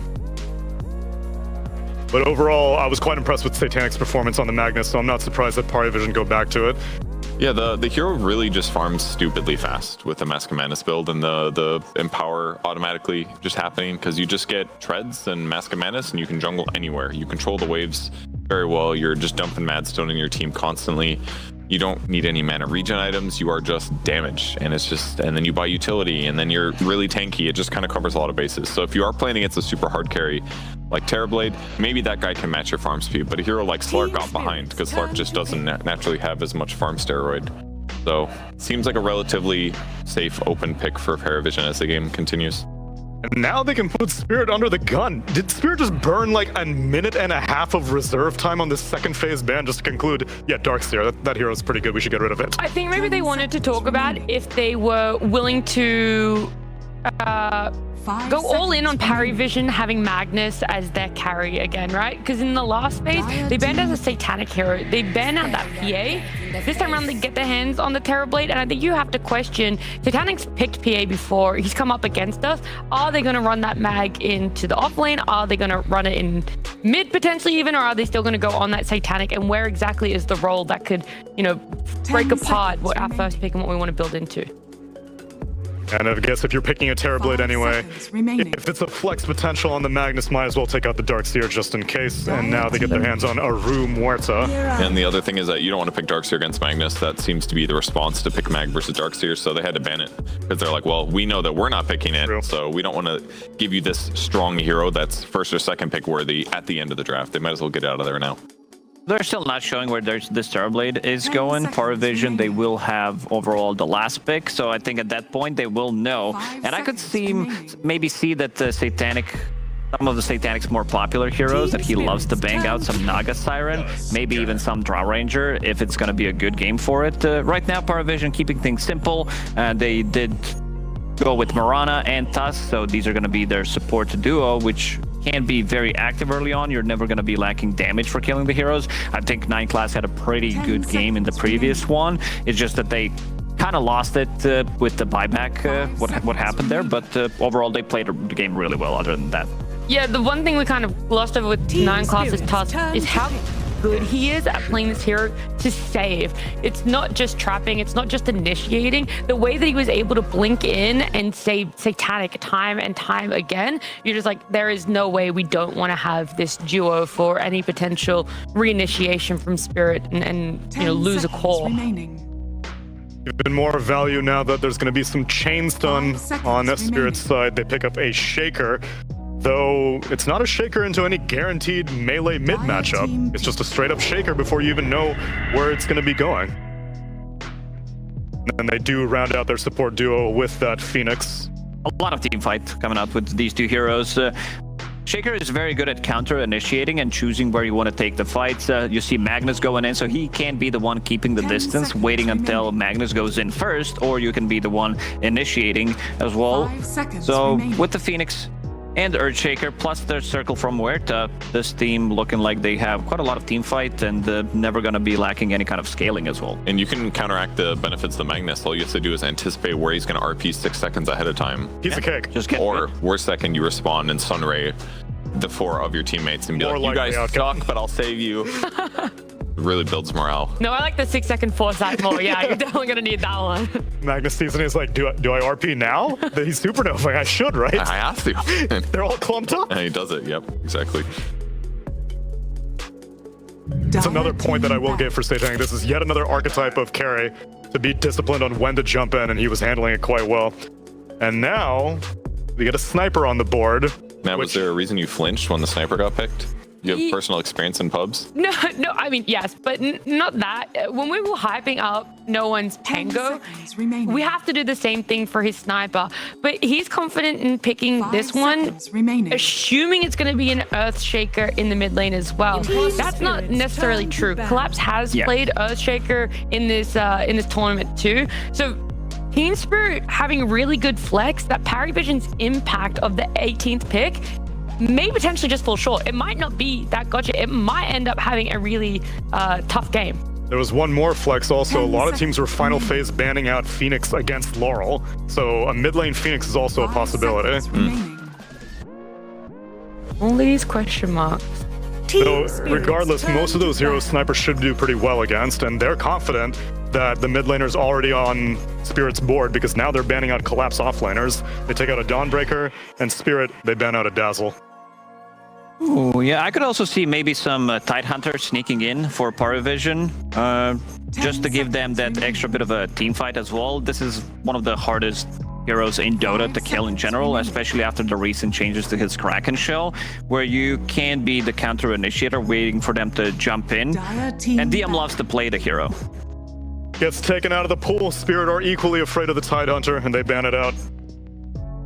It has some effectiveness against Terrorblade because you're reducing a lot of his base damage. I think we've seen some games where it's like TB plus Tusk and then they shred the Tide consistently throughout the game. But if you struggle to kill him in the laning stage and he gets ahead, it can be a bit problematic. And he also has combo breaks for Kraken Shell against Earthshaker and against Muerta disables as well. So that could be a little bit easier. I'm not actually sure what you ban for this last one is Parry Vision, with the idea that Collapse could also play this TB or this Shaker, or it could be their carry and their mid already. So do you just go all in, ban more Collapse heroes, try and hope that he picks up the TB? Ban the 100% Sand King. Yeah, I was thinking, you know, is it even a bad Sand King game to run it back again? Dire team pick. Team Spirits. Oh, Lifesteal is still in the pool. They keep their options open. They don't know where this Terrorblade's going. They ban out the Lifestealer and they pick themselves a Centaur for DM. It protects the Centaur much better there. And the Centaur protects the Sniper much better. That's true. Fits Yeah. well. And that pretty much confirms that Satanic will be playing the Magnus 10 and seconds Sniper remaining. will be taken mid by no one. Now Spirit need to figure out who's 5 going where. seconds remaining. Do they want to pick a Slark on Team Spirit? It was pretty good against Magnus. It, on paper, should be good against Centaur in lane, right? Thank you, boy. Maybe less good against Sniper, but you can dive for him. And then be off lane. They would lose some front line for sure. They wouldn't be very tanky. Okay, they go a different way. Choose your hero. Who's going mid? Is it Shaker. Shaker, Laurel against Sniper from no one?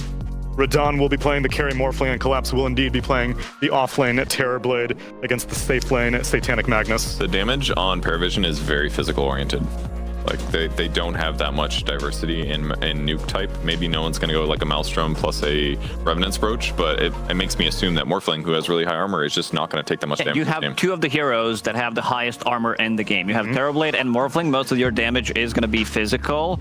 I think Team Spirit cooked with this one. They opened up with Terrorblade on the first pick and kept the flex open until the very end. And you also have very good heroes to turn into. Most likely, that's going to be your Magnus, knowing that he is going to be maxing out that internal empowerment. So you will have that extra bit of a damage. You got to become a better Magnus overall with the skewers and everything, because you can set it up with your waveform. I think they cooked pretty hard. Now, what you feeling? I actually want to know more about the morph. I haven't seen it too much on the new patch, so I'm not like, what's the facet you take, and then what's the build into it? We can investigate. Yeah. Odie Pixel and Gunner. We haven't seen too much of Morphling these days. What do you make of it? It's a 24th pick. Spirit must have thought it was good. He's gonna go agility, and then I think it's pretty good. It's really good versus Centaur. It's like they said, really good versus Magnus with the Empower Steel. He's not gonna be 9 class more, because that was like the skewering one where he would skewer more than the Magnus. It's not that fun, but just like the right clicks. I also really like more for Sniper because you waveform on him, you have a gap close, so I also like their draft. Yeah, I think it's gonna be fun. I don't know. I don't know about the morph. I feel like if it's gonna be good, we would have been seeing more of it, and we just haven't. You don't like it because it can't build into double Battle Fury. That's why. You can. You can, because you can turn into a melee hero with your ult. You can make it work. Double Battle Fury Magnus. This is into the Magnus. technology that the world isn't quite ready for, but what you should be ready for is game number 2 of Parivision versus Spirit. What did you expect?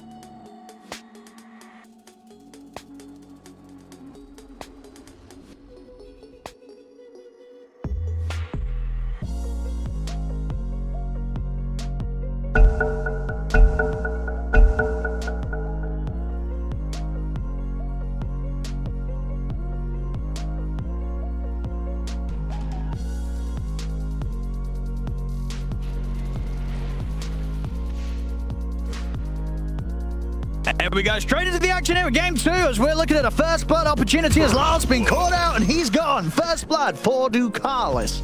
Had to start this one off with Paravision. Maybe even Maposhka dives at the ready. He'll live. Still, They get that hot start. dive is like first blood. You get the finish, you got to dive.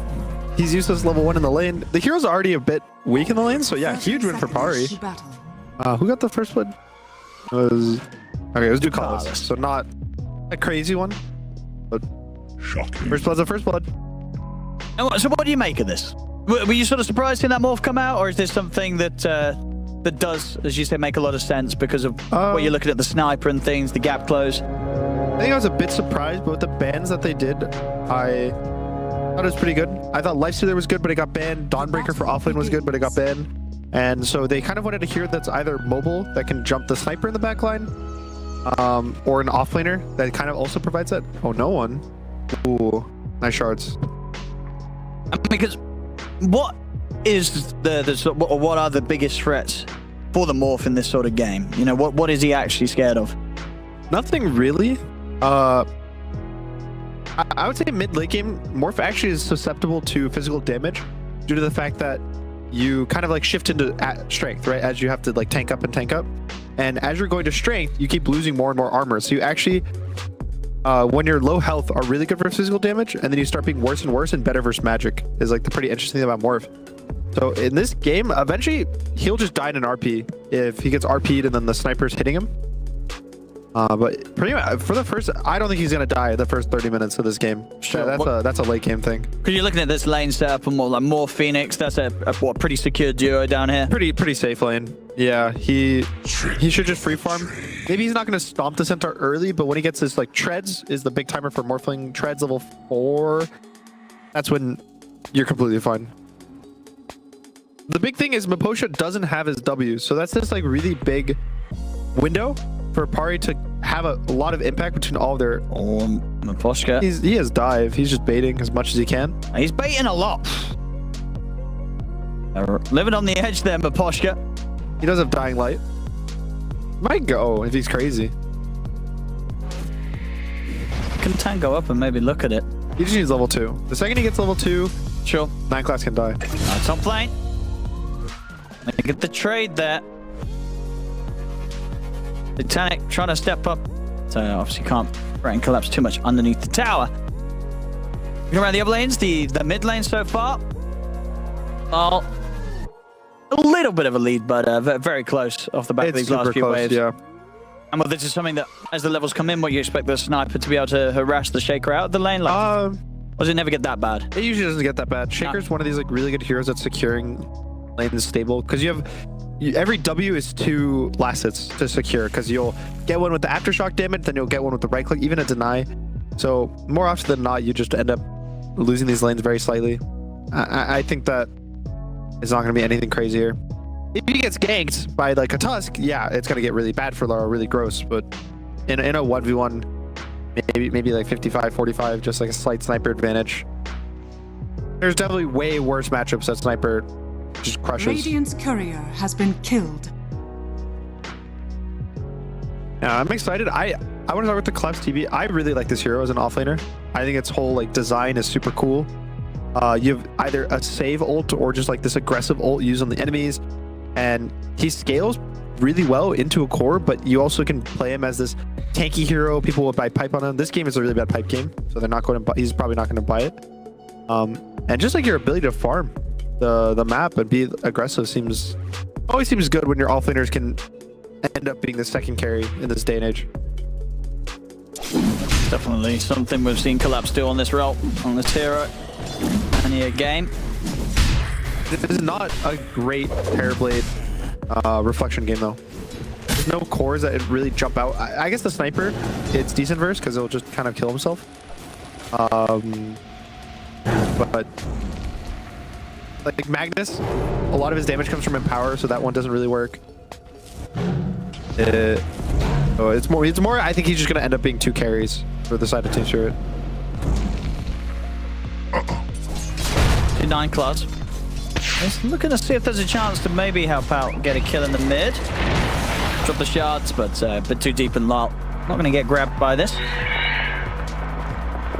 Team's bringing that support focus around the mid lane. Fisher in to block off 9 class. He's got the snowball to get over it though. Ooh.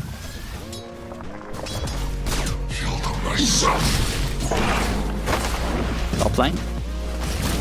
Let's see if they could get the leap in to set up some starts or damage onto Rue, but wasn't the case. Getting blocked by the illusion. Just a bit. Bit of micro. They've got the Metamorphosis as well. Titanic's going to have to keep walking away from this. Oh, he has no skewer. And the Blood Grenade caught onto it. They'll get the kill out of this one. I mean, sure, Rue goes down, but Collapse, he won't be too sad about his support falling as he gets the job done. Also able to bully back to Carlos quite a bit as well. In the mid. Snowball forward on Miposhka, but under the tower, not going to happen.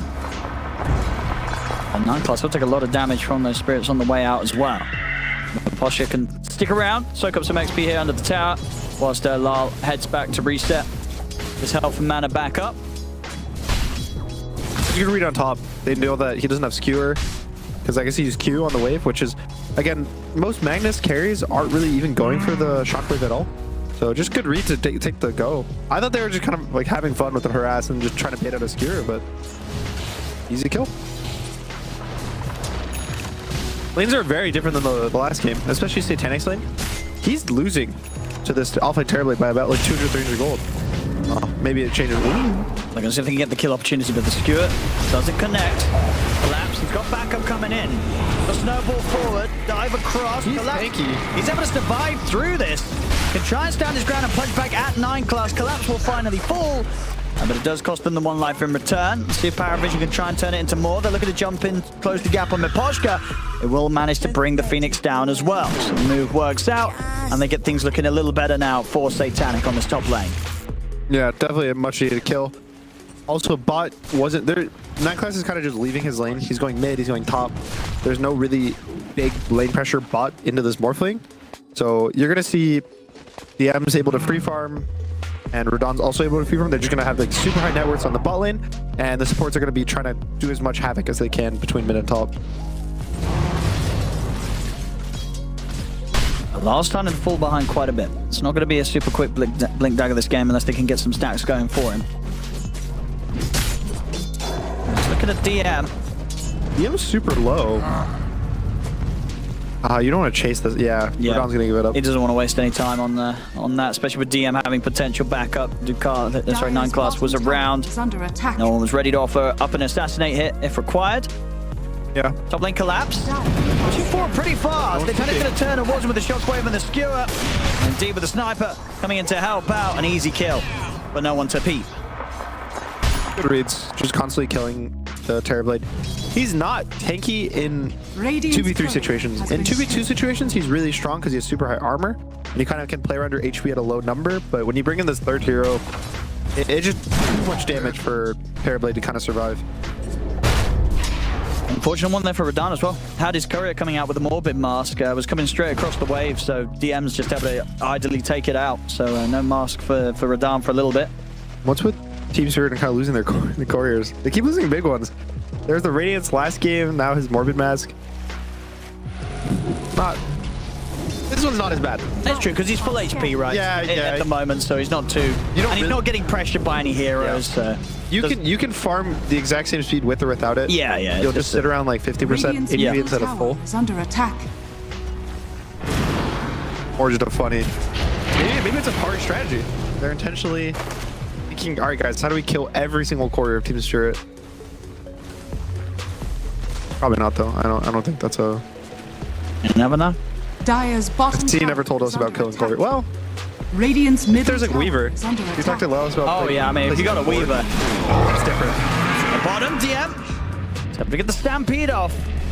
Will make it away with that one. He's getting away with a lot of creep cutting, a lot of pushing, but still, even now, with all of this, he's still behind the Terrorblade. Satanic has caught up, so now he's just top net worth in the game. And even Sniper, like both of the big cores for Apari are having super solid games. Snipers, no one's crushing it. I've bought from Miposhka. They really want to try and do something about this Sniper, but that's not going to cut it. Paravision, they're perfectly fine. Spirit not able to find a way into that fight, and now Miposhka's in trouble. They just jump over towards him. They'll snipe him down with the assassinate. All money for no one in this mid lane. As it does feel like Spirit, they're bringing in resources there because they're trying to find somewhere safe for Lal to farm. As he's not going to get it from that mid lane. This Blink Dagger, as I say, is not going to be some crazy timing. Got to hit the jungle and slowly farm it up because turning up to mid seems to just not be an option right now. I think a lot of this was the fact that it wasn't this 1v1 mid, where he's able to just kind of like free farm walk mid. 9 Clash just dodged spot, just going mid. And they're just winning these 3v3s. I mean, but Poshka TP straight. He's gone. It's tier 1. Not a place for Spirit to turn up, apparently. Paravision, they have full control around this tower. Radiant's bottom tower. Now even Radon is here, trying to help. What is he going to do, though? I mean, he can't make a play, right? No, You because can't go for the Sniper is night sniper. vision. The Sniper is gonna see the Morphling before he even sees him. Just wait out the power rune. It's going to be a haste rune. It's getting quickly back down towards the bottom lane. But yeah, mid lane, ain't nothing happening anytime soon that's favoring Spirit. This tower going down. It's just dead. There's nothing. Yeah, you don't want to turn up here if you're Spirit. You got to let this one go. No, you give it up. Monroe's just having a rough game. I think with the constantly having a support mid after what, like 5 minutes, 4 minutes, just being in this 2v1 mid, you also lose the 3v3s mid, so you can't bring your supports. And then missing that kill on DM, it's just a lot of stuff is kind of missed over and over. So the Silent Cores aren't having too far off games. Like the Terrorblade and the Morphling. Games are still both decent. I think the deaths definitely hurt Collapse. Made his game not as good as it once was. Whoa. Wait, echoed the Ancients. Okay. Radiant's Oh, wait. top tower is under attack. There was a track record. when I We heard did that. have some crazy echoes yesterday Yeah. from Lala and Spirit. I just heard the the really sad Echo Slam voice line. Are scanning. Wait, which one? What did he say? Echo Slam. Oh, Like a yeah, little the question mark at yeah. the end, little dot dot dot. I love the heroes when they miss their ults. There's a lot of good ones. I feel like Kunkra has a lot of lines, Yeah. right? When the boat doesn't connect. It's like that was a fail. That was the fail boat. One. That one though. Sometimes you just use it for the run buff. Well, that's You- the thing, you got right? yelled at? Sometimes he says it's a fail boat, and it wasn't. it It's was like, bro, it did exactly what I wanted it to. Or you get the Marana fail ones. boat. When you like arrow a creep in the jungle, you get a big creep, and then she's like, "Whoops." That one they fixed, right? Did they fix I that? think with her and Pudge, they changed it so you don't trigger the negative ones now when you hit creep. Okay. I might be wrong on that, but I seem to remember there was maybe a patch where they changed that because there's a long time where it's triggering all the time, and indeed it was very clear that you were intentionally trying to nuke a creep. I think they changed it so that I'm intentionally nuking these melee creeps in the lane. it's Titanic. Try and go for Rue here. Should be a free one.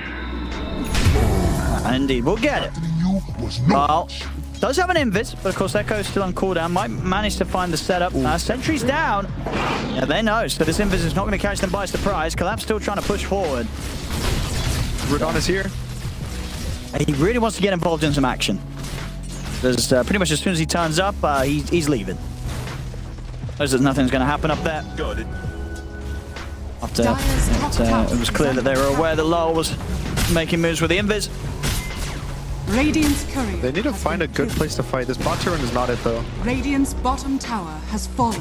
I don't really know what you want to do for a Spirit. Like, what's the game plan? You should probably some sort of smoke up with the next Echo, right? Just Yeah, on Shaker. you need to kill the sniper or Mag. Just go with some sort of like Phoenix Shaker play. Yeah, it's just Mag is so tanky at this stage. He's got 1.7k HP. It feels hard to bring enough damage, especially with the fact he's always around his tier 1 tower, so sniper can TP. Even if you end up killing Magnus, you're all gonna die. I think these tanky heroes are consistently really popular and strong. If you think about just the Dota meta, the pro meta over the years, every time there's a tanky hero that does high damage, it's super popular. Last patch, what? Dragonite Radiant's middle was in that tower vein. is under attack. Lightseer at the start of this patch was in that vein. We got Magnus. I think there are times where people were picking TB first pick like this, but it was for a carry, and that was purely because Radiant unkillable. are scanning. Usa. There's a lot of these carries that just can't get ganked.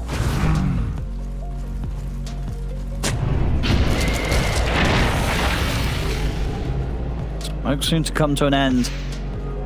They don't find anything with it here. Team Spirit. Heavily grouped up, the 4 of them around this top tier 1 tower. Dagger now available for DM, so Paravision, they can also look to make Radiant are moves scanning. themselves. The prize is mine. So thinking even if Spirit get the jump, Stampede's going to be at the ready, so they have to be sure that they can kill someone during the chain stun of Lal. DM uses his TP, so he cannot be top. Radiant's middle Maybe tower this is the under 45. attack. Also, Team Spirit knows. They saw him Dire's top TP. tower is No, under they're all attack. going to TP bot. Actually, 3 heroes. Dire's I mean, our Spirit going to go back Tormentor. for the Twin Gate and try and contest this Tormentor. Ooh. I don't They have what, Echo Slam and Supernova. Yeah, but then you're going to be taking the Tormentor into an RP and a sniper with a DD room. That's true. Under attack. Wouldn't be pretty if they went through that Dyer's twin top gate. tower has fallen. Radon should try it. He might live. They're going to let Paravision take this. Radiant's bottom tower is under attack. Nice class with the shard. His Q's level 1 on the Tusk. That's the most feels bad. You get shard for your spell that you have to get later. At least your lowest skilled spell is a little more useful now. That's true. Can't have it all. 18 minutes in It's as a better than support. Ducalis getting it on his lead. That's very true. There was a worse shard Very you true. got.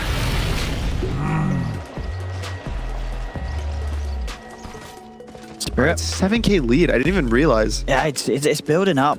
They're just not really able to do much with Lyle at the moment on the Shaker. They tried for the smoke play, but it's just going to be a very slow game from Lyle to start off. Falling behind on the gold. I mean, nearly Dyer's top tower nearly is both under supports from attack. Paravision are catching up with him. Yep. Impact hasn't been there so far. Yeah, Ducalis has no bonus gold, no shard or anything, so he's just almost at the same net worth as the Shaker, just playing the game.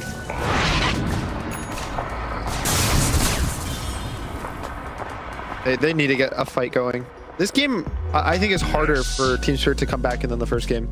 They don't have this overwhelming team fight. They don't have Warlock. If Team Spirit were to win this game, I would say it's more of a Yatoro performance, a Radon. Which is possible. Yeah, especially on the Morph front. This This is one of the best heroes. one of the heroes with that just insanely high skill cap. A lot of potential what these players such as Radon can pull off. You know, Grandmaster tier. Seen it all, he's done it all. On the Morph. I wonder what the build on Morph is. It looks like he's gonna go Butterfly, Satanic Butterfly. But he'll actually finish the Satanic first, because that's going to be quite early in the build, right, to get the Yeah, that full seems- Satanic. Train. I would maybe the Butterfly before it. Yeah, there's a likelihood he's just queued them up in whatever order. And Yeah. but yeah, the Butterfly first would definitely be much more typical. Do you think you would ever go Ags on Morph? When? Do Ags? When would you get it? I don't think I've seen anyone buy it in these games. Well, you could like make an illusion of Magnus, and then the illusion skewers the mag into you. The question then would be sort of like how much a player's played with that, do you think? Like, how many not games at has all. Radon? Probably 0. Yeah, got the Ags. It's actually really good in Gyrocopter matchup because your illusion can flag and shoot everything. Magnus probably not so much, unfortunately. Smoked up. We want to pick it a Roche. They have really good Roche taking team. They have Tusk with 2 physical damage cores. There's just like 1 kill, maybe 2, and it's enough to go. We're done. Class. Gonna be some sort of action in here. I mean, it's Lang Satanic to walk up. Doesn't find the RP there. Radon's able to get away. Still to get the harpoon back, but turned into the Tusk. Gets the snowball. Still though, who stomps there into the snowball from 9 class? Punch up. They're locking him down. And they got the damage though. Not quite. Another waveform from Radon. Continues to run. Skill 4 for Satanic. He's in. Doesn't feel that he needs to use the RP, and indeed he does not. The Who Stomp from DM enough to make sure that they can eventually bring the Morphling out. Easy kill. That was the hope of Team Spirit, and now it's gone. Okay, why do I feel like other teams that just have no hope keep winning games and doing better though? There's Chimera. We had that whole Spirit's done it a storyline. lot, yeah. We have a lot of comebacks. The last game, there are some 70-minute games where teams should win. They shouldn't, and they don't. Radiant's top tower is under attack. Is this the type of game Dyer's bottom tower you is just under are attack. mentally giving Radiant's Radon, top and you're being tower like, has you're presented this game on a silver platter. You got to win us this game. Maybe it's easier to win these games than even games. Maybe. Less pressure. Radiant's top tower is under Maybe. attack. It's easy. It's really going to be down to Radon and Collapse, though. Yeah. Lala's struggling. Yeah. You definitely have a much harder game than the first one, even. I mean, how come his game has been slowed down as much as it has? His dagger was super slow. Yeah. And then his team he's the only one that can make moves. So every time that they wanted to make a move or make a smoke, he was in it. So he's not able to just hit creeps and farm like any other mid would do. Whereas if you, close. If you think for Pari, they got Magnus, they can kind of make moves. They got Center who can, they got Tusk who can. And Sniper will show up by just ulting halfway close. It's just there's way too much pressure on Laurel, I think. That's why maybe something like a Lifestealer instead of the Morph or the Dawn, which were both banned. But something that could go in and help Laurel play the game or initiate for him. Radiant's No, top tower it slightly is feels under like attack. Team Spirit just waiting for something good to happen. Well, look at this. This could be something good if they get away with it. They're into the pit. And it looks like they should get away with this, right? Yeah, this is good. And the lift as well for the towers. Yeah, they're getting this. Yeah, this is a super cool call. Super bold, but Radiant's top works out. Radiant's top tower has fallen. I think so. Roche feels a pretty bad objective right now Dire's bottom overall, tower is under compared to attack. what it felt in the past. I think Tormentor just feels so much stronger because I don't know why. It's just I guess the shard actually helps you when you're alive, Radiant's top tower is under whereas for the attack. Aegis to actually have impact, you have to die to some extent. Biggest one though is the fact that they're taking away the Aegis from Pari. So Pari's not gonna have this super big timing in the next 3-4 minutes that they can just end the game with Sniper Aegis. Dire's And bottom tower has even just taken away, it probably delays this game by at least 10 minutes. I don't think this game should end soon. Look at the damage. Gonna drop the Echo on 9 class. Now they'll be able to make the jump on him. Lar's gonna die. Radiant's middle tower is Easy kill. under attack. There's two. Which one? Who's saying that? Is Lar said easy kill? Yeah, You're Lar. telling the boys easy kill. I got that Tusk good. The 1-for-1, but yeah, that was the Echo.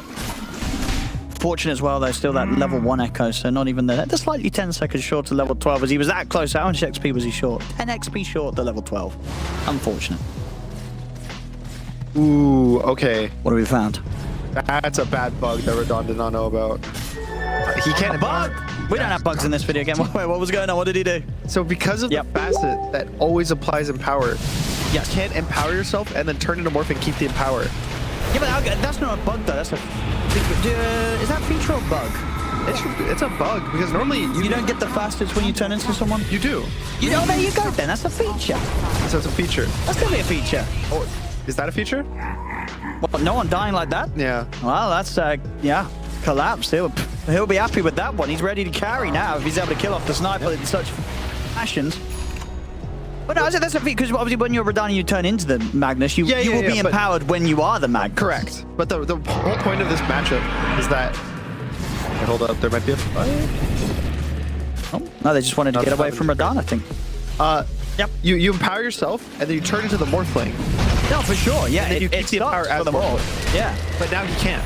He can only use the empower wall in the Magnus form. I mean, that's just that's the new Magnus, right? Dire's Yeah, middle Because the Magnus hinders. Because you got to remember, right? When you're playing the Magnus, it also It's always physically, on you. it physically doesn't let you cast it on yourself as well. Oh, really? I see. I knew. Yeah, because I tried. Because whenever you play can't Mag cast with this, you're like, well, what happens when I do cast on myself? It just will not let you do it. Ah. So it's not. Yeah, it's working for him as the Morph when he turns into the Magnus, exactly the same way it's working for the Magnus when he has this. Facet. Okay. Yeah. I understand. So I see the confusion because you're like, well, maybe Satanic can still, but no, it's actually changes it so he can't click himself when he casts Empower. Part of that. Interesting. Okay, well, I definitely don't think Radon knew that going into this game.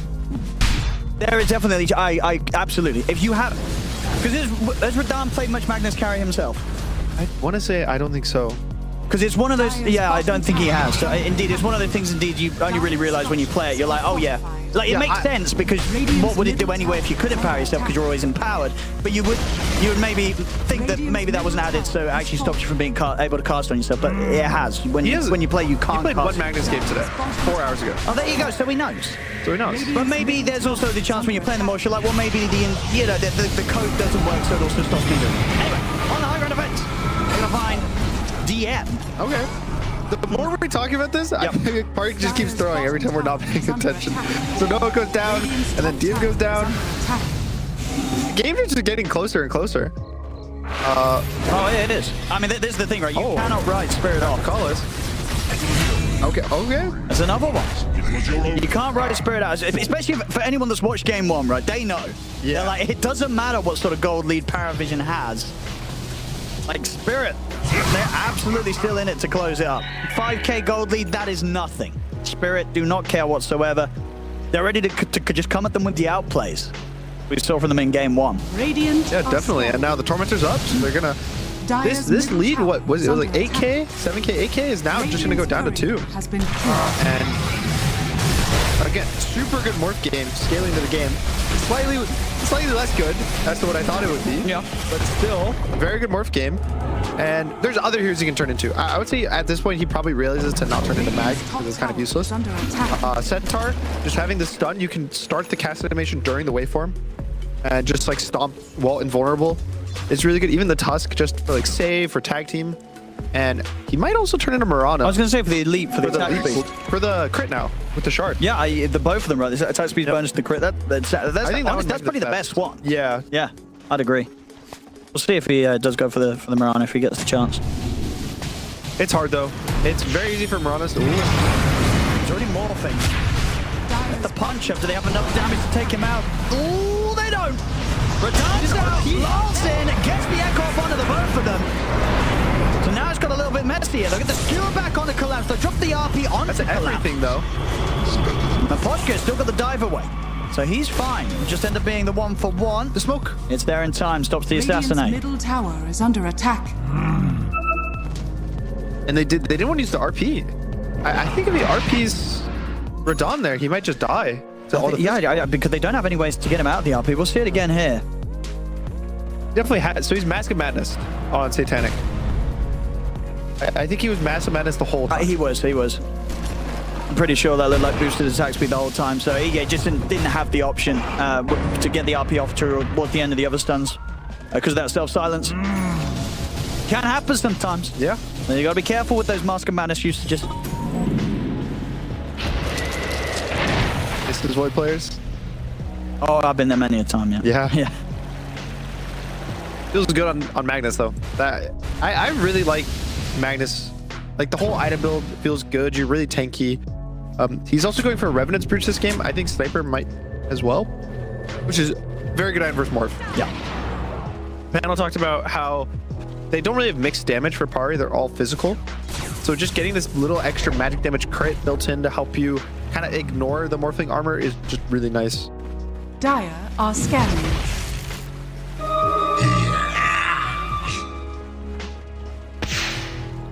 Yeah, this game is a 3k lead. I feel like the game is now even. I'm telling you, Spirit, they're chilling. 45-55. They're like, what? This is not bad odds. No, especially when you consider like, I'm going to look at it actually. How rough did the win probability get in that last game? It was probably somewhere around 95. It definitely got down there. It was something crazy. So they take 45. This is perfectly fine for Spirit. Yeah, this is an easy game. That's definitely what they're going to be telling each other right now. So I think in the game, just going, guys, this game is so easy. That's the comms. What else do you need to say? So for Paravision, they might be sweating a little bit. I think they will be sweating, especially after what happened in Game 1, right? There's got to be that at the back of your mind, right? If you're Paravision, you're like, you feel that you're ahead on the numbers. Yeah. But you know that there's still so much more to be done to be able to try and close this game up. Radiant's bottom gonna be easy. tower is under attack. Yeah, definitely both teams are super good. So there's just so much they have to worry about. There's still little mistakes they can make. Yeah. It's hard to play these kind of games, especially on the high pressure situations. It is finals day.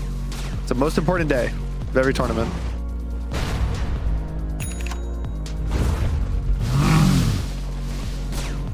Around with the Radiant's smoke here. middle tower is under attack.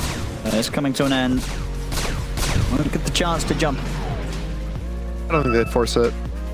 Orphling's about to get his satanic. It's a little far away. It's maybe 2-3 more minutes, but Satan, he's already got or it. butterfly, In the butterfly, sorry, yeah. butterfly. He's nearly going to have that on top of it.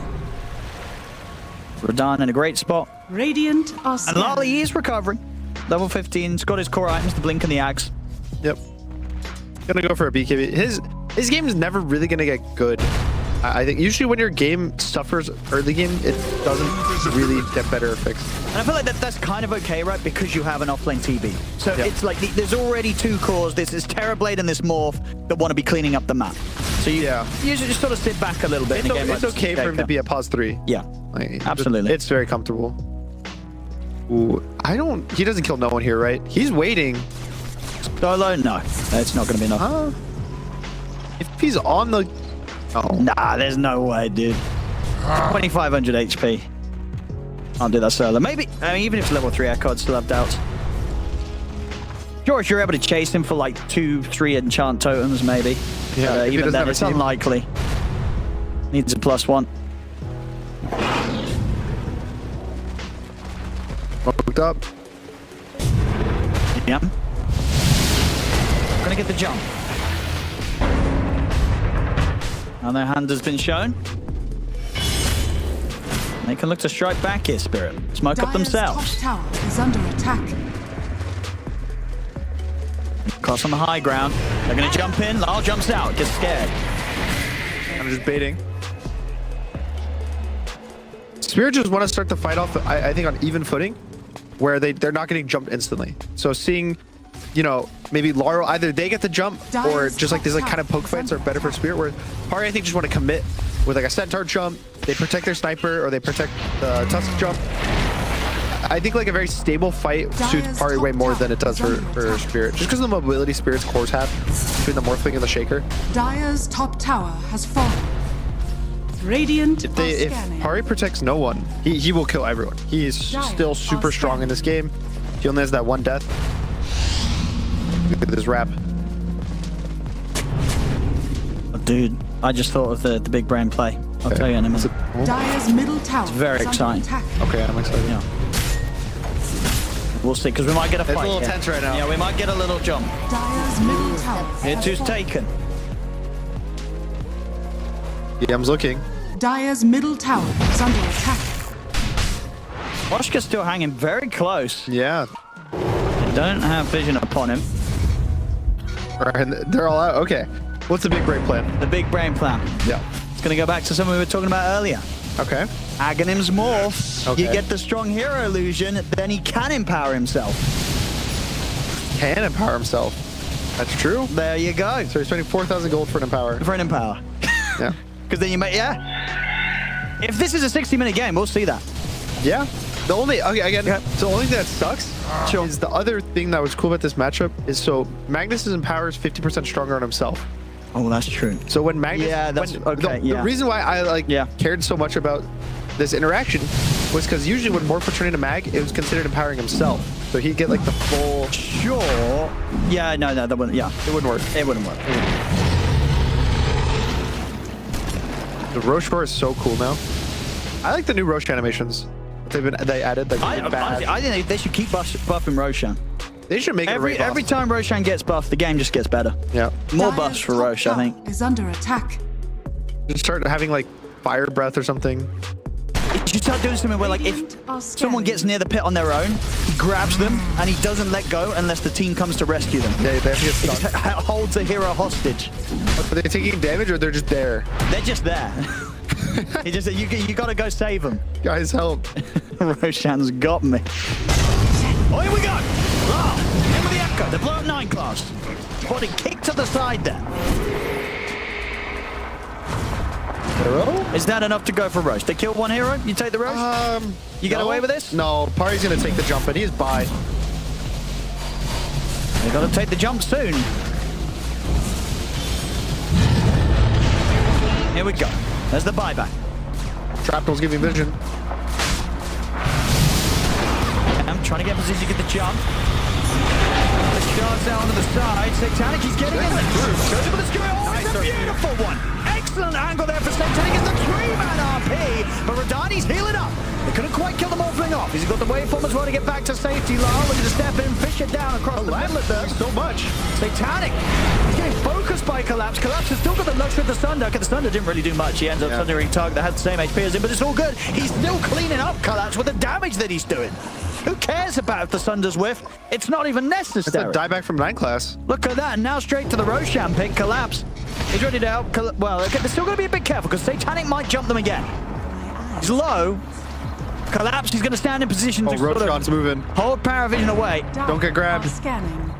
This is kind of fortunate, right, for Radan, because it's going to mean the Roshan is moving away from Paravision as well. Yeah. So it's going to be on the side of the map where Paravision can't really connect to stop Spirit from finishing it off. Yeah, they also have the outpost. That's why Nightclass was able to buy because the Dire outpost now it has a Radiant outpost. So it's like kind of the nighttime is slightly advantage for Radiant these days. Pretty cool. That's very true, and it looks like I don't know if Pari wants to fight this. No, not anymore. Not anymore. Unless Ducalis wants to do a crazy lead play. No, they're too late. They know. There we go. Aegis. Good for Radan. Whoa, these fights are. Also, you want to appreciate just how big the calling got where it's a W. There was like 6 heroes that died in it, and Oh, there's the ghost. it was just massive. It was covering the entire fight. It kept canceling random blinks, silencing random heroes. It actually had so much impact on the fight. And I think Collapse, just the angle he took in the fight, and waiting until the very end to show up, he pumped out the damage. He really did. They're having to deal with these sort of 2 carries, and their own 2 carries They have are 2 carries similar as net well. worth, but sort of in a vacuum when you look at one team with a carry morph and a carry TB against a carry mag and a carry sniper. The morph and the TB are You take the scary, morph right? and the TB. Like for the Magnus and the sniper to be able to hit these heroes and kill them, it's not going to be easy. I think you can see that when Morph is RP'd and everyone's hitting him and he doesn't die, that's when it starts feeling a bit worse to have this Magnus as your carry. It's true, because you can't really ask for more from Satanic than what he did that It was fight, a right? It's a 3-man 3-man RP with the morph And getting the caught. supports. Yeah. There's Morph plus supports. Wasn't the Shaker also like he died at some point pretty early in the fight too? There's not going to be an easy one for Paravision. And now Morph has Aegis. Yeah, they've got the 3K lead here, Spirit. We saw what they did last game whilst they were behind. Now, finally ahead in the gold in this series. Is that a bad thing though? Maybe. Maybe being ahead in Maybe they gold, perform worse from ahead. Yeah. There's a chance. Definitely showing signs of old team spirit. Their TI runs, their big victories. There's always a lot about these team fights, these comebacks, just never feeling like you could beat them. Satanic. Gonna get the Harpoon dragged back.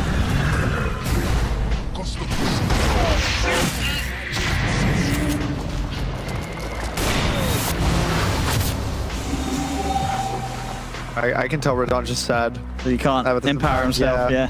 He's like empowering his teammates. Yeah. Like, I hope you guys have fun. It's okay. He doesn't want plus 200 damage for free. It would be too easy. The game would be too easy. Would you say, because of the fact that this is indeed how it works, if you ever see a game where there's a Magnus against the Morph, even if it's not carry, would you say it's a big misplay if the Magnus takes the Shockwave faster?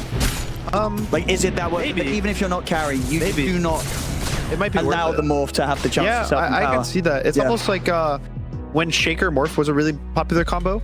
Yep. The support Shakers, even sometimes the cores, but the cores couldn't really skip it. But the supports would only go 1 point in the W. Because then when the Morph would jump, you wouldn't get this 5x attack. You'd only get a 2x. Fearbreaker Bulldoze. You also leave that at level 1 or you don't skill it.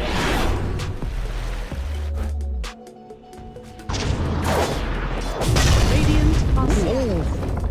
Oh. He gave it a shot.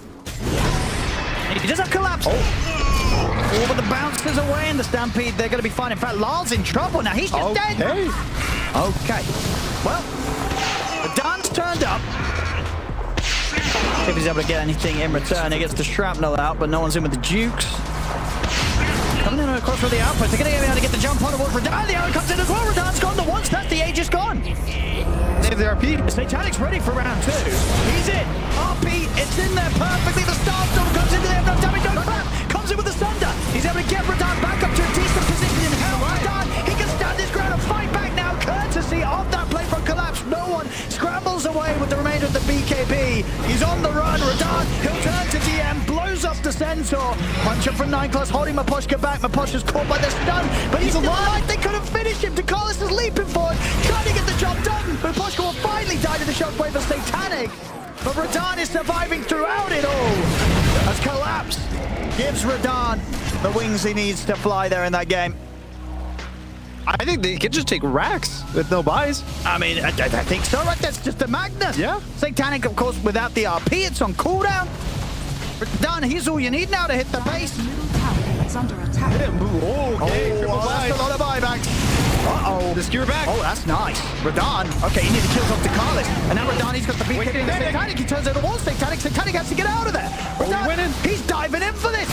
He's looking over and out towards no one. The center stop. Jump over DM. the cancel. Yeah, DM was able to hold the stun, make sure he still connects it, but still the strength's building up from Radahn. He's fine. He's able to get the skew off and get on towards DM. That's a law. He has to use the stampede to get out of it, DM. Radahn survived. They used 3 buybacks. This chain, what is it? I mean, DM's still trying, but last caught with the BKB. Okay. 3 buybacks, they get nothing done. That was everything. Everything happened. So Laurel goes in on Murata, baits this like huge fight out that Radahn like somehow lives, somehow gets carried. Oh, check this out again. And then the dive. Look at these buybacks. Buy it. Triple buyback. But Radahn, look at him. He's not breaking a sweat. He doesn't care. It's whatever. He's ready to get back in there. Nearly kills Satanic. The Glimmer Cape from DM barely saves And Satanic. he's diving in. You know, when you see a carry be able to do this, a team that's just triple buybacked against him being in their base, he's going in even deeper. And they hit everything. And they can't kill him. Radahn. They missed like one spell, which was the skewer at the end of that mag. But if he hit the skewer, he was going to die to the Morphling too. So it wasn't even like a bad spell to miss. It was a good spell to miss. And oh, Radahn. Yep. He's doing it this game. He certainly is. Again, you know, very much was Collapse's clutch thunder there that sort of triggered the beginning of this. Oh, hello. Gets 9 class. They got their eyes on Satanic as well. Skewer's on cooldown. 2 more seconds. The BKB will be fine if they do pressure for him, but this push could come in. 50 seconds, no toss. They're in a very smooth spot now. Yeah. One of these 2 can die, as we've seen. We sort of kill off Collapse, but at this point, they need to kill both of them. If either Collapse or Radahn in particular survives, they're in a bad spot, Paravision. They will not be able to tackle this hero without their initial round of ultimates that they drop. Yeah, you click Terrorblades items, and then I'm like, yeah, this is an offlaner, Owen. Yep. That doesn't look like an offlaner to me. It looks like a core. Radiant So you have this Radahn Morphling unkillable, is killing all of your cores in half a second. You have Collapse, who also, if you're not focusing him, is going to kill your entire team. Oh, he will. Lauro, even without the net worth, he's still a shaker. He's still going to just constantly stun, have all these like spells, this utility, and that's all he really needs. He just needs to be utility for his team. I like that he's just solo echoing heroes to start the fights off. He's getting these like initial goes. It gets the job done. Yeah, he's not looking for anything fast. Yeah, I can respect that. He doesn't need to be flashy, Lar. He just needs to, as you say, just take one person out of the fight, because the flashiness, that's been left for Collapse and Radahn this game. That's their job. That's their job. His job is to be as stable as possible. Yeah. And I think he's doing a pretty good job.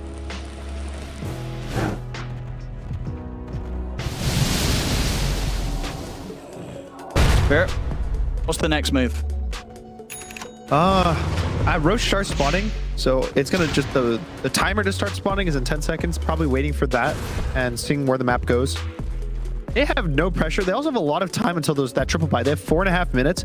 So depending on how long it takes for Roche to spawn, they're gonna have at least a 1-minute window of having Aegis no buys that they'll probably look to force, but it can be bad. You know, if Roshan spawns the next 30 seconds to a minute, they're gonna have this huge 3-minute window. So that's a lot of time to have no buybacks. I just don't know how nice Gaben's gonna be. Oh, here we go. What about Gaben being nice? This is an amplified damage rune for whoever they wish to give it to. Probably Radahn, right? Is he around? Yes, yeah, he he's is, right given here. that bottle. And Amplified damage. Morphling are ready for the next fight. Win for this Roshan. It doesn't. Didn't it used to say for like us when we were watching how long it would take for Rosh to spawn, or never? I thought we had a little timer. No, we do. Want a pit? What, Daniel, what do you mean? Ah, I don't know. I just pretend Roshan spawns whenever it does.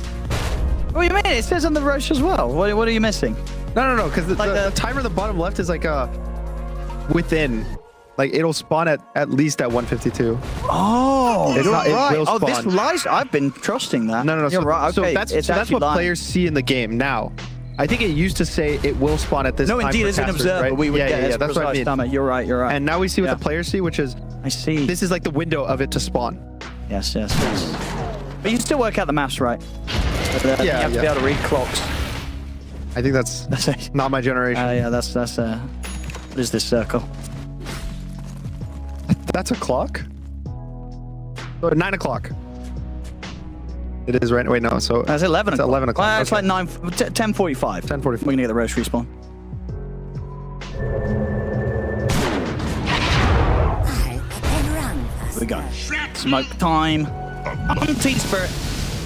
This one, as I say, is going to be pretty nasty. Is the Morph Radan has this amplified damage room ready to press. Popped. It's popped now.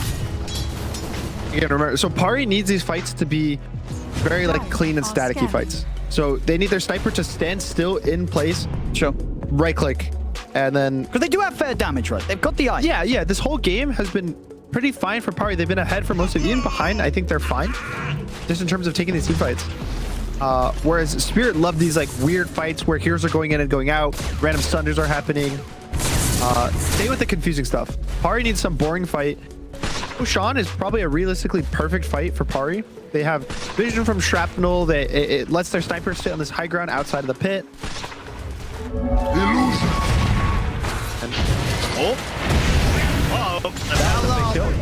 He's having the BKB off in the Echo Slammer. If he lives, it's not the worst. He might just get out of there. He's going Chant Tome again in a second. Can he jump away in time? There's an assassinate coming for him. Blinky one. Nothing to dodge it. He goes down, but the space is there for the rest of Spirit to get the Roshan. Is it Easy space Is the created. Shaker saying, is Lars saying worth for that? Yep. Death for Roshan? Definitely. There we go. His team, not so much. There's definitely some faults people have when there's like an objective or a call being made, and then you die at the same time as that objective or call. I've been yelled at that once or twice. It happens. Yeah. You get excited. I mean- You're like, oh, they're going to be distracted with the Roshan fight. I can get away with this little thing. And he probably get got caught by surprise there by the 9-class Hex. Yeah. Right? Yeah. It's like a 6-minute-old hex, fortunately. Oh, okay. But that still happens. Blink hexes are always a surprise. I sometimes get caught by surprise by brown boots. I've done the whole game. They're moving faster than me. When there's like a stick with 20 charges on it and they press it, it's rough. But it was a hard game. Why don't we all play it? And what? I think they just wait for Laurel and they can go. Paravision, do they need to kind of take these risks outside of the base? Because obviously their lineup, right, it is very strong on the high ground with this Maggot and Sniper. Can you not? I don't think you they just need- can't play the game sat in your base. You can't AFK in the base. No. Eventually, you're going to lose playing like that. But if you play the map in a way that you force them to have to go high ground to deal with you, it's like you split push without getting caught is the hard part. Because when you split push without getting caught, the best option for that is for them to force you high ground to vents. Because then you have to sit in your base. You have to defend your base. And it's just probably don't have the best heroes at doing this like safe split pushing. There's no Zoo, there's no illusion heroes. All their heroes are kind of very honest and have to show up. They don't even have nukes that push out lanes.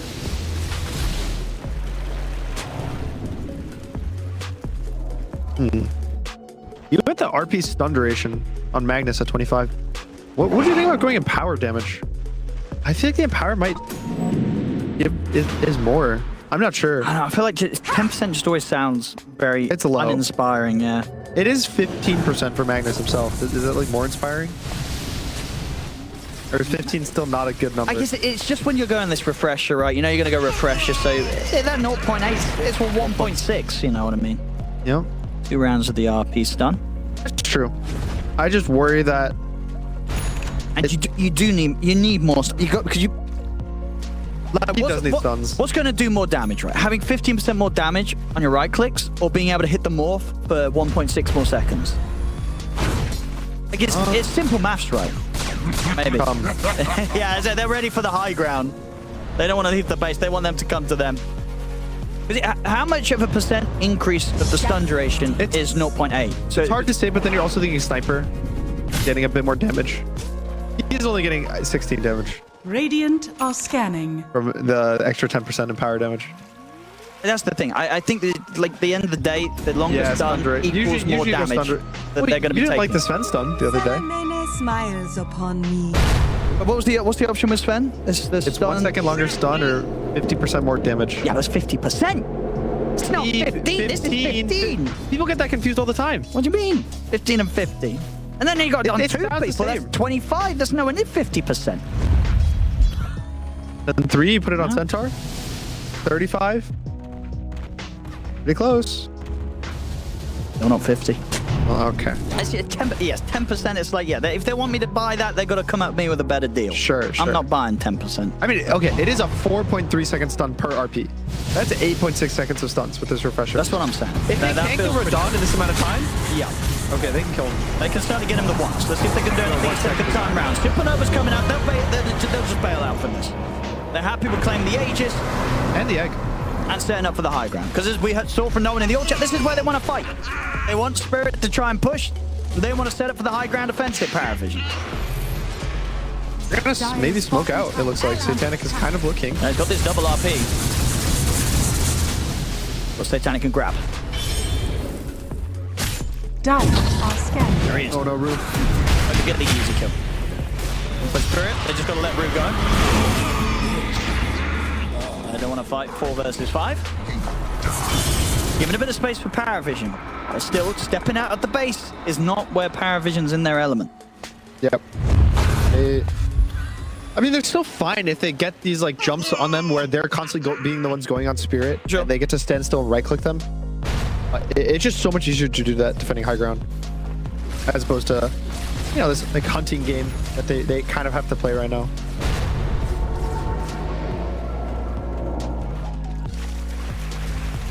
It's getting to the hard part. 50 minutes.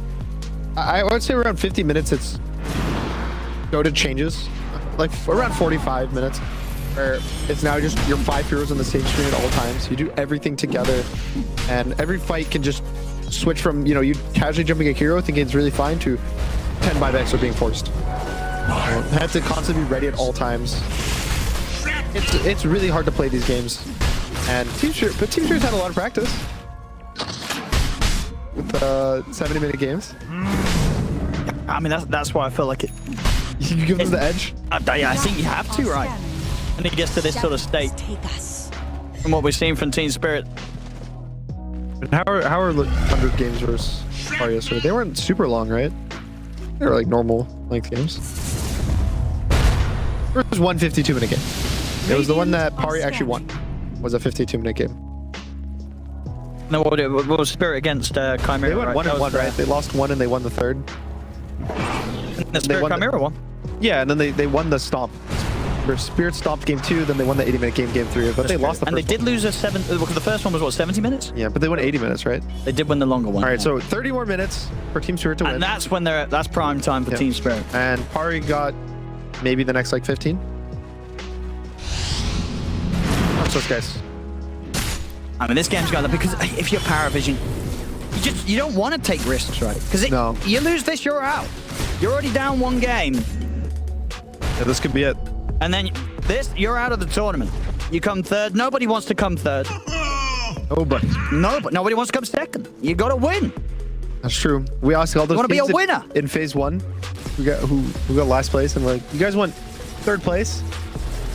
They would all say, no, I don't want 3rd. 3rd place, 16th place, it's all the same. It's all the same. We're all the losers. same. You got to win. Only one team that wins. In it to win it today. Paravision, they'll be playing this very careful now. Haste. One of the lives. On the edge. Rue again. He's fine. You just wanted to voice line him.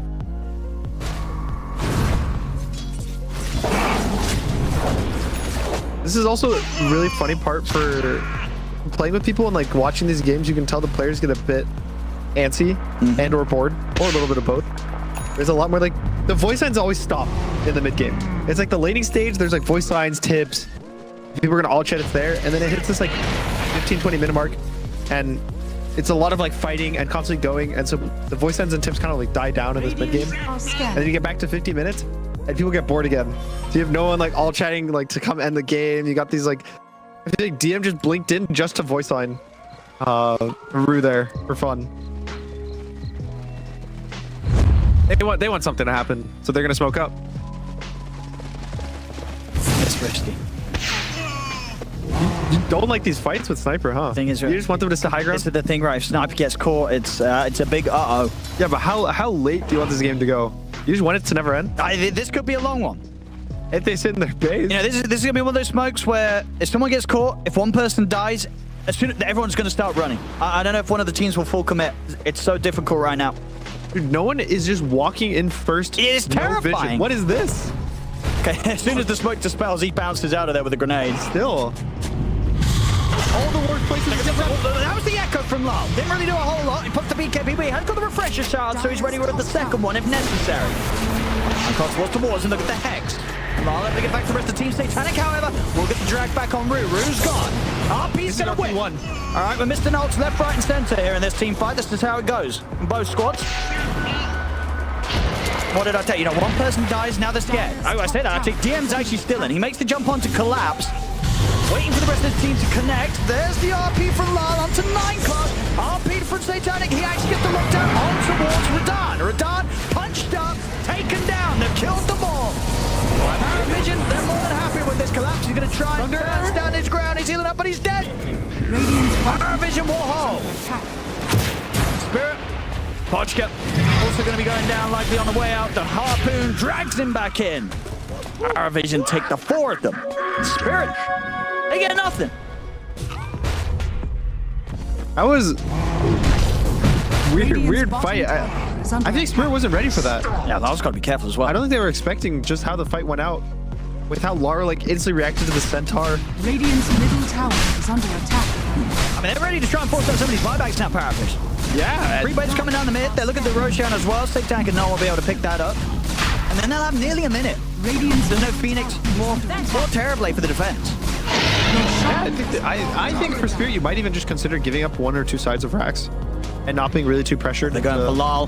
Radiant's Lal. middle tower is He under can't be on attack. cooldown. Was trying to push out this bottom wave. He's gone as well. So another hero that potentially might have the buyback forced out of them. Someone's probably got a buyback, right? What's sort of the call here? Radiant's You've got bottom tower the big is ones, under Radahn and attack. Collapse dead for 30. Are they going to have to buy back, or do they just sit back and let these racks go? I think they sit back. Radiant structures. It's not worth it. Laro's going to 100% to Middle buy tower is under attack. because of how long his is, but yeah, the other 2 you just wait it. Radiant's You lose a side, middle you lose a tower side. has fallen. Radiant's middle barracks are under attack. Okay, so the thing I've learned this series is to never be ahead in gold. It's bad. It does seem to be a bit of a curse. Has fallen. Radiant's The bottom melee's gone. They get the tier 3 bottom. They'll pull back now. So now it means that Pari's in trouble.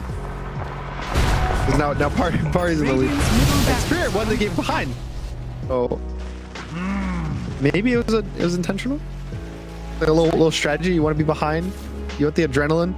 And we're gonna get those mad stones and tier 5s coming out very soon. The tier 5s seem less crazy.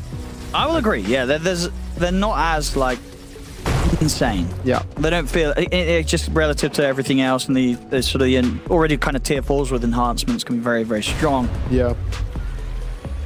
I would say the Enchantments. Sorry. comments. Yeah. Shadow. Actives, Take like is it the artifact component of it? Yeah. They just don't seem as strong as the old tier 5s. But the new enchantments are all really good. There's some really good. I think there's like some crazy XP one or GPM one. Yeah, 600 XP per minute is one of the ones. So you just get level 30 if you have a super good level 30. Yeah, and that's the great thing, right? You can always re-roll it 10 minutes later. Yeah. Get yourself some more Mad Stone and then replace it after you had the benefit for... Get level 30. You swap it out for a one that actually does damage. Radiant's top tower is under attack. So no one still doesn't have the Aegis. But it's a lot less scary for him. You can let Satanic go in for you, kind of body as his tanky Magnus. And they also I don't think these Laurel initiations have been good because it's hard for him to actually get a good jump. They're also split on the side of Power Vision that he keeps ending up. Sure, like his soul echoes are fine, but especially if you just don't get the kill or you get initiated on right after in these last few fights, it doesn't seem to be enough. Collapse. Oh, he's in. GM's gonna make the jump launch over the Hooston. BKB comes out from 9 class. Collapse back up to the high ground. Oh, trying to see if he can shut down the escape of any of them. Tries to block them off the Fisher, but they're still able to make it round the side of it. Paravision can pull back. And still look to go again. Still have refreshers and BKBs at the ready to pop. So Dance heading out the base. Won't be able to chase them. Has to respect the fact they've still got this Aegis for just under 2 minutes on Satanic. Amplified damage rune ready in the river. Yeah, they're going to look for him. Love, he's in with the solo echo once again. Just trying to control the air. Buy time for Radan to come up, bringing the damage, and there will be enough. Radiant's middle DM's tower gone. is under attack. Radan, ready to look for his next target. He's got waveform again in a second. Checks for the trees. Satanic. They found him. They get the Fisher in on towards him as well. Satanic is trying to get the RP off. He's caught by the silence. He's got the one. Team for the round two. Yeah. Jumps in. Gets the no one on towards Miposhka. Supernova's going to come out. They chase in at the side. Lyle's in, but no one's able to turn. Shoot down the Shaker. Lyle will fall. Dead for 2 minutes, of course, with the buyback on cooldown. Collapse. Aggressively using the stuns on 9 class. Forces forwards, closing on towards no one. Waveform in from Radan. They've killed the sniper, but the buyback will come out from Radan. Sorry, from the sniper, Radan. He kills off the Miranda. RP's there for Satanic. They've killed Radan. Miposhka gets shot down. Triple kill for Satanic. Skewer over towards Rue. This fight's going to be Paravision's. You blinking one? Or Rue gets out. But no buybacks. It's Rue. He has got the buyback, but Lal's out. Need to be sent from Miposhka. With it's push time. If Paravision, as they're ready to get up in the base and see what they can do. Dire are scared. Also the meta, so there's no meta on the Terrorblade for 40 Radiant's seconds. middle tower He's trying to buy his Ags. Looks like just to give, yeah, he bought Ags on the Terrorblade. Like he has one way to get meta with the Terror Wave. Radiant's bottom See tower what they can try here and see how much Paravision you get. They get the second set of barracks. Down bottom. They're going to try and hit the tier 4s. Rue's got buybacks, as I said, so they can put together a 3 versus 5 defense. Radan and Collapse, they're going for the wraparound. Radiant's middle tower is If falling. they get the jump in, there it is. And the fear. Let's go away. He gets caught by the Hex at the start of this one. Collapse. Collapse will force down to the low ground. Also clipped by the silence. Radan focuses straight towards no one. They kill the sniper. Radan now ready to turn over towards GM, but the skewers there from Satanic. Collapse feeding into the Magnus. The damage is done to bring Satanic down. Radan, he's got the freedom now to continue for more. And they'll chase Paravision out of their side of the map. Jump forward. They get their hands onto 9 class. They snuggle away towards the creeps from the jungle, but Radan turns into Magnus, skewers him down. As they'll keep the game alive here, the 3 of them are Spirit. Deal with that 5-man pressure of Paravision. They keep their Ancient alive. They only lost the tier 4s and a couple of sets of barracks. This game, it's still on the table for Spirit. Can this team lose? What is this? And I mean, super sick read by Spirit. So Collapse buys his Ags, Blessing gets his meta from Terrorwave. Also, just Ducalis got the Wind Waker off. Like, he got blinked in melee range almost. Wind Waker's a sniper for the fight's horrible. So the fight's actually playable for Pari a bit. They're still doing a kite out, and I don't know. This game is so close. So now Satanic is no buy either. So what is it, the buyback situation? There's 0 buybacks. Lol. He's got eyes on Wait, DM. there's actually 0 buybacks. DM's got to get out of here. He has no BKB. The blink. Yeah, he's TPing. They don't want to chase. There's an RP on the Magnus. It's scary. Yes. It's scary for both sides. I mean, scary though, so for Paravision with this being still a moment where Dire's middle tower no is buyback under attack. on the 40 sniper. seconds. It's 3v5. Structures are Are fortified. they going to do the magic again? I mean, can they end? Surely they can't end, right? 30 seconds. They could end in 30 seconds. think they with could the end it? Yeah, They're with the gonna try. Morphling. Let's have a look. Radan's going to try. Barracks are under attack. Onto the tier 4s. A DM's wrapping in from the back lines. The creeps are in. The backdoor protection's gone. They have If they the cancel damage. the Blink Dagger on Mac, he's not going to be able to go in. The Tier 4s are gone. They're onto the Ancient. He has to go. I mean, they're going to do it again. Last just stopping Satanic from being able to get in there. Now it's Stuart forward to get the RP in onto one of the Phoenix, but they can just hit the Ancient end of the game. It's over. They've won the game. They've won the series. Team Spirit 2-0 today. And both of the victories are quite incredible ones here, Gunnar. It feels just like the first game.